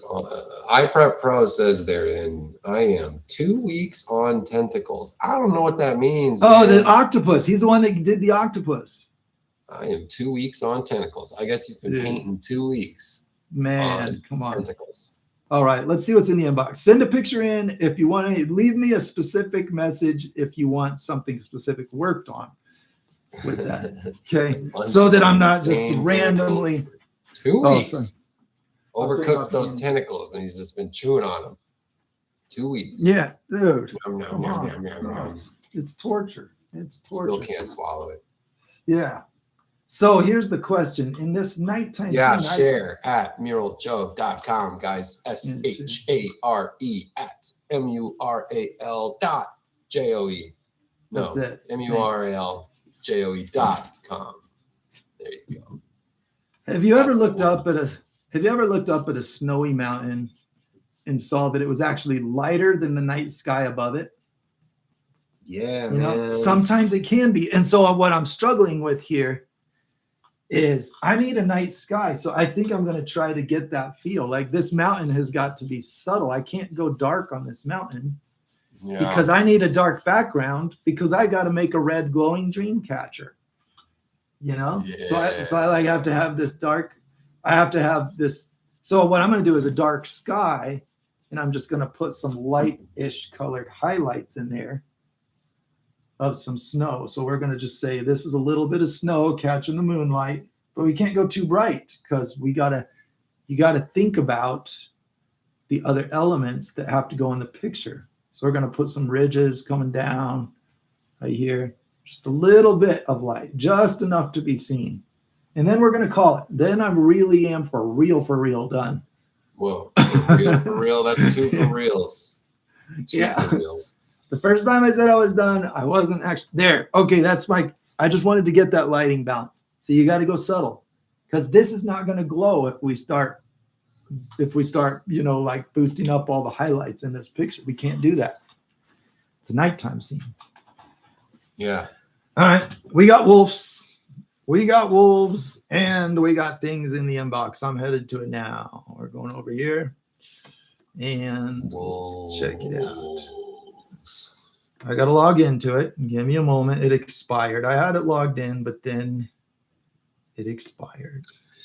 Next. Roundbrush is like in that documentary, My Octopus Teacher. You ever seen My Octopus Teacher? I haven't seen that, but I have heard about it. I heard it was a good one. Remind me. Yeah, it's a documentary where the scientist falls deeply, deeply in love with an octopus. Yeah, right. It builds a relationship because it's like such an intelligent thing. Yeah. Right. It's like responsive to communication and stuff. Yep. It's like cool. It's like, oh, octopus are cool, but that scientist, I don't trust that scientist. He seems a lot less cool than an octopus. That's how I took it. Okay. Yeah, romantic. Roundbrush says, I do make it sound romantic. It's borderline awkward. How much he loves that octopus. Here's something that Roundbrush is working. Are awesome. Awesome. They're awesome, dude. I think octopus is a fascinating creature. I hear they have more than one brain. How cool would that be? Each of their arms, right? Here we were talking about portraits earlier. Here's Roundbrush did a real great job on this one. This one's cool. Oh, nice work. This one's cool. Herbie Steve. We were talking about signature shapes of things creating mood, and so a shape so I'll just use the mouse. For a child, the forehead comes out much further than an adult because the whole snout part of the face grows as you age. So if I'm doing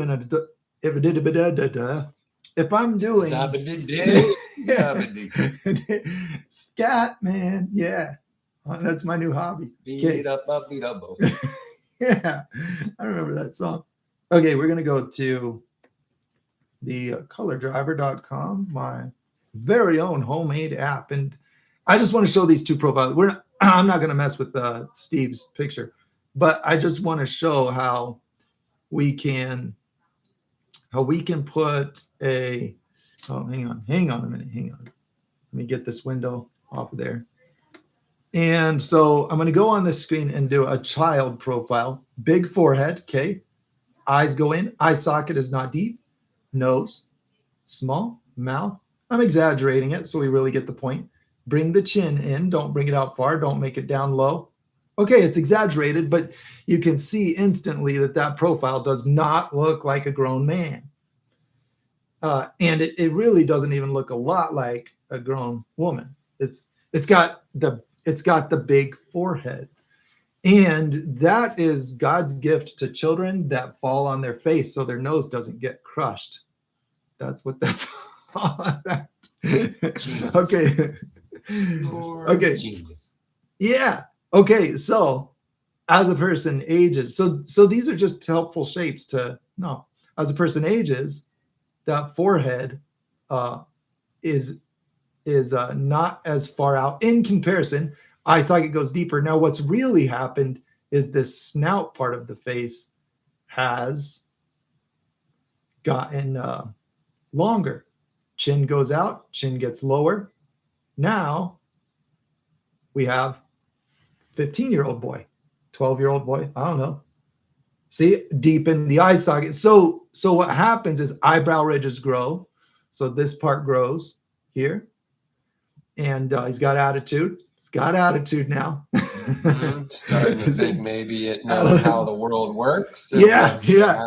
Mom and dad don't. Yeah. Okay. All right. Newsflash, Mom. I figured it all out. That's it. All of it. All of it. I got it. Yeah.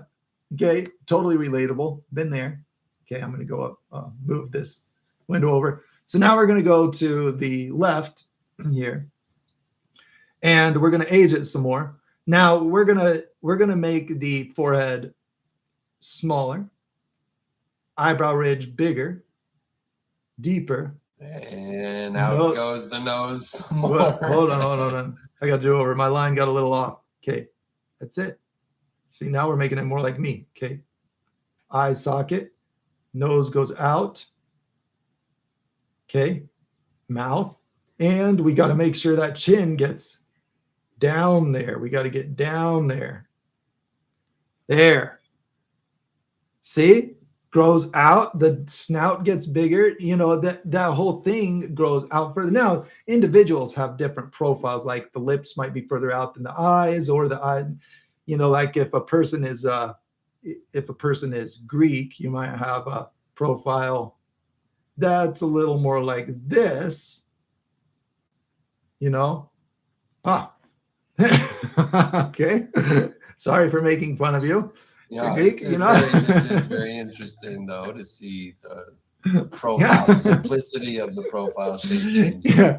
Yeah. Okay, I probably did that. And here you are, if you're running a bakery somewhere down there. We're gonna put the eye socket and nose out further in relationship to the mouth and chin. Okay. That's an ethnicity look. So this is something, but it still remains that age causes that forehead to eye socket nose ratio to change. Right. It changes. So the snout grows, the chin goes down, face bones just grow. They grow. And so this is the result that when you're a kid, you have a small face structure. And those bones, cheekbones, everything, they grow out. Your forehead doesn't grow out. That's the part that doesn't grow out. So this has a look. Okay, so now let's see if we can do that. Let's do one that looks more like me. So mine is the opposite of this. Mine is deep-ish eye socket, a nose that comes out pretty good. We're going to exaggerate it a little bit. And my mouth and chin, my mouth is out further, but then my chin goes back. So my snout goes out nice and far. You know, that's something a little bit more like me. Okay, you know, maybe it's like maybe that's like the 12-year-old version. I don't know. But that's how I'm different. So that's another ethnicity distinction. But we still have the pattern. The snout, the face bones grow. And you know what needs to change about that? Let's try again. I'm more like this. My bottom lip doesn't go out that far. We're going to go, okay, nose. Okay, mouth has to stay out further, and bottom lip is not as far as the top lip. There we go. Now That's what I'm talking about. Now we're talking. Now we're getting somewhere. Yeah. Very different look. So this one, the mouth is further back than the brow ridge. This one, it's further out than the brow. It's funny how instantly you feel like you know these people, right? This is a blue line on a gray opaque sheet. One wiggly blue line. I know that guy. I see that guy. I know where he hangs out. I know how he talks, what he wears, what he does professionally. So let's take this to right. Here's the repeating patterns of nature. Puppy wolf. Okay. Puppy wolf. Yeah. Shorter snout. Bigger forehead. Puppy wolf. Right? Big ear. Let's put some ears on there. Obviously, a puppy looks a little bit pig-like. Okay, it looks a lot like a pig. I basically drew a pig. Okay. I drew a pig, suckers. You thought it looked like a puppy. I did that on purpose. You fools. It's a pig. Gotcha. Puppy, but it's a young pig. It is a young pig. Okay, now let's make it grown up. What are we even doing here anymore? What is going on? Okay. I mean, Jerry Anderson 6397 just showed up and is like, "What are we doing?" Okay, very old, mature animal. Okay. Yeah, there we go. Okay. There we go. How about that? See, I put the nose out. I put the snout big in comparison to the forehead. The comparison changed. Sure. And you know, and then if we really wanted to humanize it, we could like take the chin down. We could have it look at its own existence and wonder why and how and simultaneously have no ability to do anything about it, then it'd be a human. Yeah. Wolf. Put a little expression in the face. Okay. So my point was Roundbrush did a good job. Steve did a good job. Check out that face. You can see the curve that now this was complex because we got like a slightly turned view, and the shadows have to suggest the curve.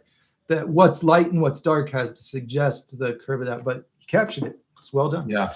Okay, that was all a right. 10. Roundbrush, pretty good job, I guess. Yeah, Whatever. pretty good. Next, Pretty good. Next. Yeah, let's go to another one. Jopicat's got one here, and did this understanding and am now lost. Work into it, on top of it, suggestions and comments, please. Thanks. Let's check it out. Man, do we ever have suggestions and comments to come on, let's get creative. Okay, that yellow spot, to make something look like a sunshine instead of a yellow solid object in the sky, then we need the lightness. So I had to be real careful on my painting with my mountains. I'm like, okay, I think lightness, darkness first. First priority is how light, how dark. Second priority is color. So we want the sun to be the brightest thing in the sky. So let me suggest I should put a white ball in the middle of that yellow, and perhaps slightly darken or if you had a way to lighten that, it looks like watercolor. Unless what they're going for is, hey, there's a forest fire nearby, and some smoke and atmosphere is up in the sky. And and it could be that. Wall it is could like be this that. dim, weird, otherworldly yellow orange. Well, story. It's a suggestion, it's just an idea. I take it as an idea, I'm assuming they didn't paint a forest fire. I'm assuming that wasn't. No, intense. I see autumn trees. And I think they look nice. I think it's really, really nice and dream-like. I see a slope. I imagine going along that slope back to this house. The house isn't crooked. Good job. It's got nice structure to it, so it doesn't throw off your perspective when you're looking at it. I think that's a big. Josh was calling this a metallic watercolor underpainting. Okay. All right. I don't even know what that means. It sounds fancy. Yeah, it does. It does sound fancy. So I like the look of it. Watercolor underpainting. Okay. Maybe the watercolor itself had metallic flake in it, and now that I'm looking at this, it does kind of see all the little bright dots? That does look like metal flake. I think it's actually a kind of paint that has metal dust in it. Yeah. That's fancy schmancy. I think that's pretty cool. So when you get a good light on this, you're going to get some flash. It says it has mica. Okay. I like that. That's cool. That's a nice effect. Well, okay. So you've got this dreamy background. So my suggestion is something with razor sharp detail. It could be a little thing, but that thing is going to pop forward. It's going to jump so forward. It's going to be so foreground, and that'll be a cool 3D effect. All right, let's throw some ideas at. What do you think, Ben? Dragon? Anybody for dragon? Can I get a dragon? You know what would be cool here? I like contrasts. That's my jam. I think what is, and then I think, well, what would stand out well against what is? Something opposite. So you got pastels and stuff. A black silhouette. Let's put a scarecrow in that field, right? Maybe a crow. Yeah. Maybe I'm into that. Scarecrow. Yeah, maybe these are grape. Maybe we're looking at grape vineyard here on a hillside. That's believable, except it's not in row. I do see it kind of looks like it could be. So I'm just thinking, what kind of crop might there be? Or maybe 6 dragons, Roundbrush says. I want 6 dragons. Wow, yeah. Okay. All right. So let's keep it simple. Like the style that's here. All right. And we're going to go gray, maybe like a little bit on the orange side. Let's go more of an orangish gray. Yeah, I think that's a decent color. Okay. And we're going to put a sharp edged object in here. Okay. And we're going to put some arms that come down like this. Okay. We're going to put the head, and we're going to put the hat. Okay. Yeah. Right. Alright. And we're going to put the little bit of straw sticking out, kind of a messy job, it's coming apart a little bit. Yeah. It's like it's good. it's bubbling itself into existence here. This is fun. Yeah. I have now made your picture extra creepy, Yeah, you're welcome. Welcome, Joppa. It jumps Fixed it. forward. Fixed it. You're welcome for that. Yeah. Oh, okay. How fun would it be to create a watercolor effect on an app? Like where you're touching it actually like bleeds out. I think that'd be cool. That'd be cool for sure. Yeah. Idea for another day. All right. We're going to take this window. We're going to take this and go darker, grayer, and put a little bit of a shadow on the side of this. Like this. Okay. You don't need a lot, To get ahead, you just put a shadow under it, put a shadow under the hat. Let's keep it messy. I like the style of messy, but it's sharp edges. See how the sharp edges just jump forward? I like that. Right. Yeah, and then we're going to go like this. We're going to take that color and put a shadow on the ground in a shade of that shade right there. Right there. Lighter. Yeah, that's a good shadow color. Shadow on the ground. Right here. Little bit purple, little bit gray. Okay. Right there we go. Okay. That's it. That's my suggestion. No, that's the best I can do. I think a horse would look way nicer. A pretty horse. I'm sorry that I did a creepy looking thing. Let me show you what white will look like in here. This might be cool. Just get like a white marker. A white marker would be cool. Get a bright sun. This is kind of cheating. We can't use that shade of white because your camera exposure does not even recognize that as white. So we're gonna just make sure this is lighter than the others. Let's make it a little bit on the yellow side. Maybe that's a little more accurate. It's still, anyway, if you do a light color that's just got a halo around it, then you'll get a better, this is just a tip for doing something. I mean, I don't care what you do. It's fine. It's fine. There's not a correction to your work. Okay. I'm going to make this a little darker. Hey, what's really important to do though, Joe? Huh? What you've so excellently done here is get that cast shadow just going perpendicular to where the sun's coming from. Yeah. Well, I didn't recognize the direction, so it's really important. Wherever the sun's coming from, you want your cast shadow to shoot out straight sideways from it. Yeah, I got that one wrong, didn't I? Oh, man. Okay. Halo of color. But you want your halo of color to still be lighter if it's possible. I understand I'm working digitally, so, we don't have the same. But, the lightness is the first priority. So if we want a yellow sun, then we can get the color in the glow that's around it, and usually just doing a white unpainted area in the middle gets the glow effect. It's a way to get a sunshine.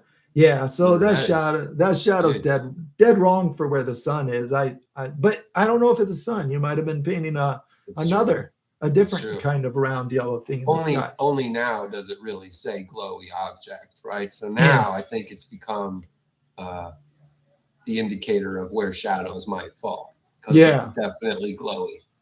Yeah. All right. Well, another thing we can do with this, let's just undo that.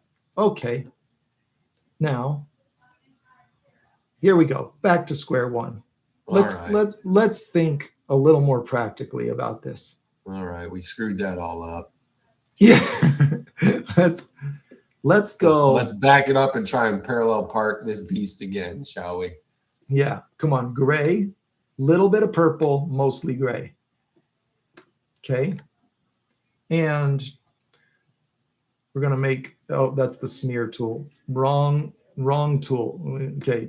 Little bit of purple, mostly gray. Okay. And we're going to put the width of the line way down here like this. And then we're going to make one arch, second arch. Okay. How about that? How about that? How about what? What are we looking at? We got a bird. Oh, yeah. Sorry. You're on a delay. I'm on. Yeah. All right. One arch, second arch, just registered. Oh, yeah. Done. Yeah. Maybe that's all you need. Right. Yeah. I know what it is. They know what it is. Story told. Yeah, that's the bird trick. It's the oldest trick in the book, but it makes every picture happier. Bird trick. I was thinking, well, you know, it's nice. It's nice. You got to give it credit. The bird trick works. All of a sudden, this painting has a soundscape. That's what it did for me. It added a soundscape to my imagination. You did a great job with the soft coloring of that background job, Kat. Thanks for sharing this. It's a cool picture. It inspired some creativity, if nothing else. Yeah, that's true. That's true. The noodling is evidence of its inspirational value. Frustrating tentacles. That's what we're on now. Yeah, just don't eat it. All right. Don't eat it. Frustrating tentacles. Unless whatever, eat it. I don't care. All right. Hey, it looks like you've been working on some details elsewhere in this picture. Whoa. You know, it looks like we got some other stuff going on there. That's cool. Whoa. Okay, tentacles. You've been on tentacles, right? Let's see if the next picture is a little bit sharper. Let's see if we got another one. This one's a little on the blurry side, but I get the point. On tentacles. Yeah. Let's see. John's got some others. Let's see what this one's like. Yeah, we got a picture of this. Here's the same mural. And oh, that was an early picture. So this is from last week. That's one that John sent. I didn't archive that email. Okay. So this is where he's at. Is on this one. Mm-hmm. So let's download that picture. Now, tentacles get the shape first, details after the shape. That's my recommendation. Shape first, details after. And you know, it's like the old working from big to small principle. Yeah. So we're gonna put this in here. We're gonna put that picture on the drawing board and zoom in on it. Let me show you what a little bit of shadow can do on this. Let's swatch this color. Yes, use that one. Let's make that line smaller. All right, now your lines here. Let me look at this tentacle. Look, so let's think in 3D. I know it's hard. It doesn't come natural for everybody. So let me walk through it. This tentacle has this line overlapping right here. So we're imagining that being closer. This part of the tentacle is closer than this further away part of the tentacle. So it comes forward. Now, if that's coming forward, then it's showing us the underside right here. So let me undo those lines. So can't you just picture this? Now, because this is digital, we can get this thing off the wall. So I'm just going to go like this. I know you can't do this in the real deal, but we're just going to get rid of this so that we can see what we're doing in this picture. And then we're going to take this color right here. Hang on. Use that color. Shadow the underside. This is the underside. It doesn't go all the way around. It comes up the middle like this. Okay. And then you have to decide, does that go sideways next or does it keep coming forward? You have to decide. If it goes sideways, we're going to go along and shade like that. If it keeps coming forward, then we're not going to follow this line down as far. If it comes forward, we're going to make that disappear because it gets overlapped. We're going to go here, and then it gets overlapped, and it becomes a much thinner line. Then we're way down here. So see, because the closer part overlaps the further part. Okay, now with a little bit of blending, that's all going to come together. So we're going to go, let's replace that. No, we don't need to do that yet. You can see where I'm going with it. Let's do the same thing with this light spot. Let's take this light color. Let's take your light. This is on 2 different walls. So you wouldn't be able to match what I'm doing digitally because you've got the lighting of the picture, but I just want to show the difference it makes. Just showing the pattern. Put light on the top in comparison. It doesn't have to be this light of a color. We're just looking for a comparison change. Lighter on the top of the tentacle, darker as it wraps down. Okay, so we're going down here. Now it's darker as it wraps down to the lower part, lighter on the top. This overlaps, comes in front of it. So we've got the lighter part on the top here. Comes right through to here. And they're nearly the same color. But look, I don't even need that little line that shows the overlap. Maybe I could put like a slight gray on it. Let's see if we just reflect a little bit of grayish color. I'm going to use that one. And I'm just going to put a little line right here.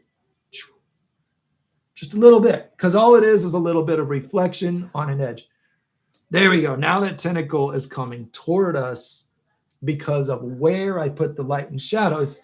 It's no special tricks. It's just understanding the location of the shadow according to the 3-dimensional shape.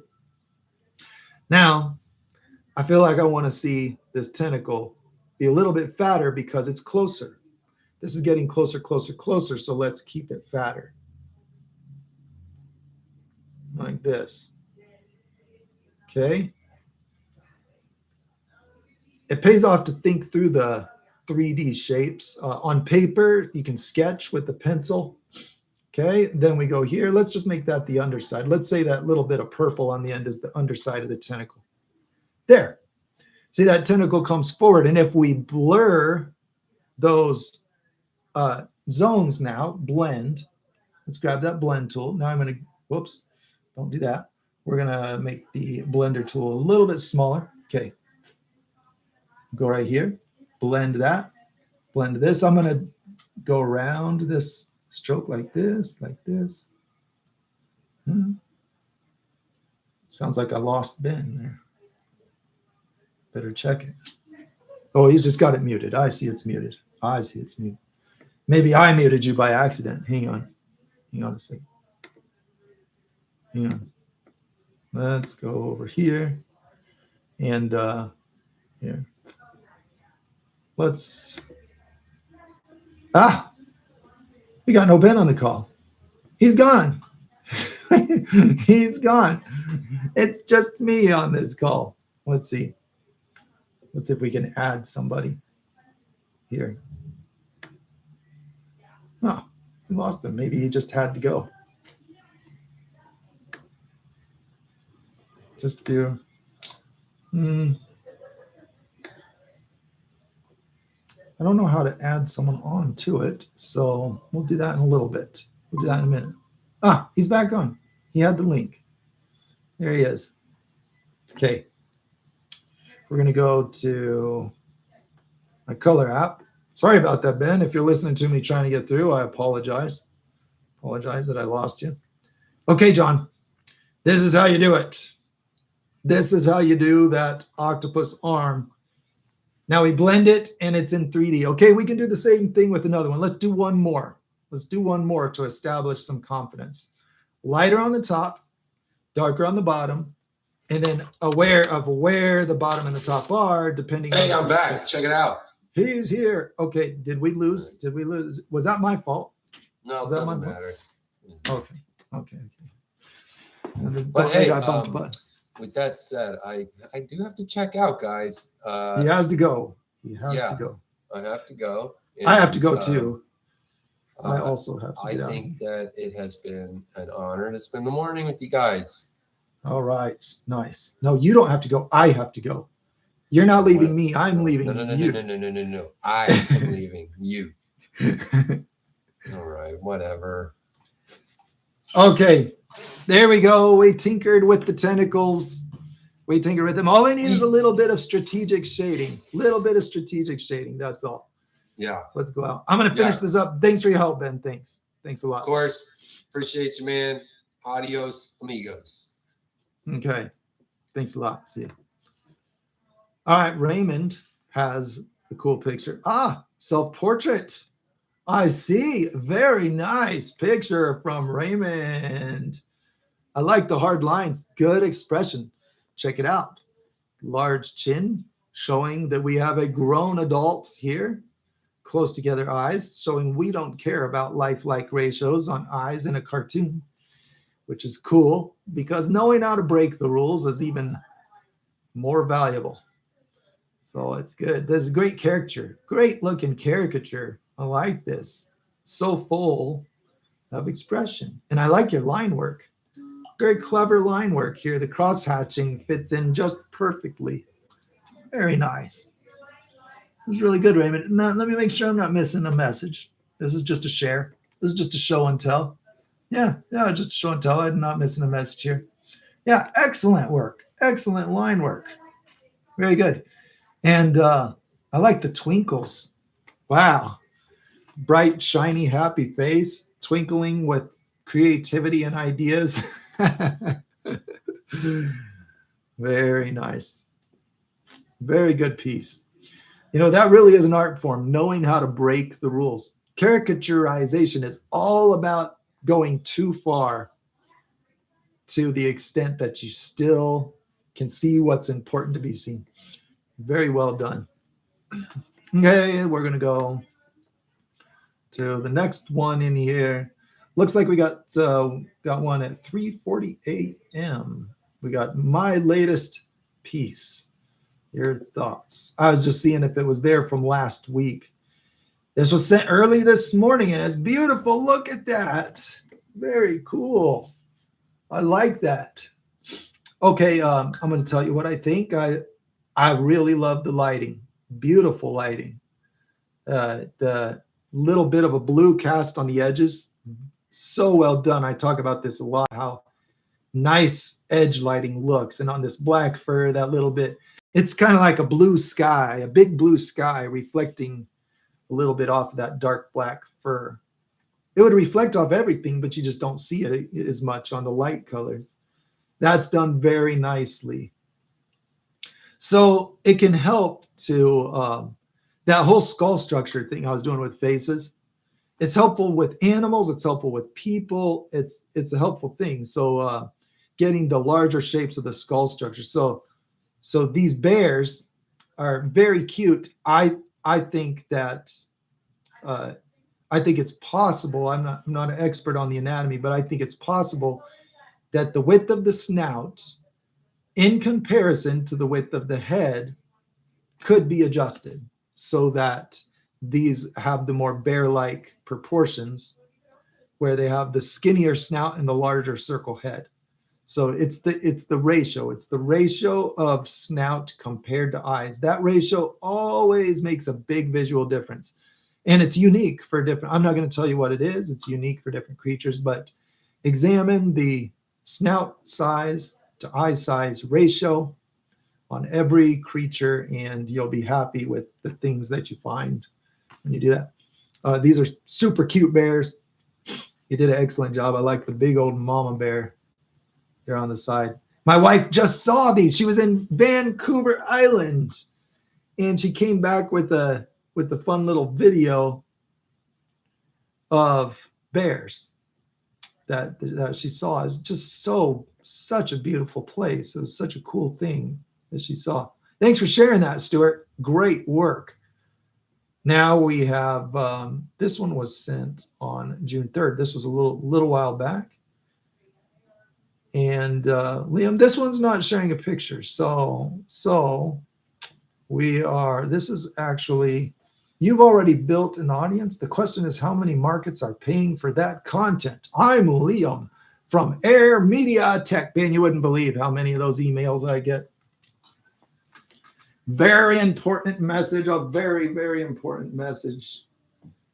Gotta make sure that I put that in its appropriate folder. Oh, man. Hey guys, it was good hanging out with you. And thanks for the idea, Kara.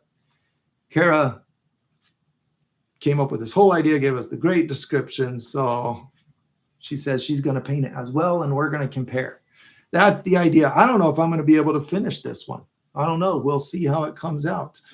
But I'm doing my best. I appreciate everybody's patience as we are patience. I was working kind of slow on that one, I think. All right, I'm just looking at the last comments. Love the diptych element.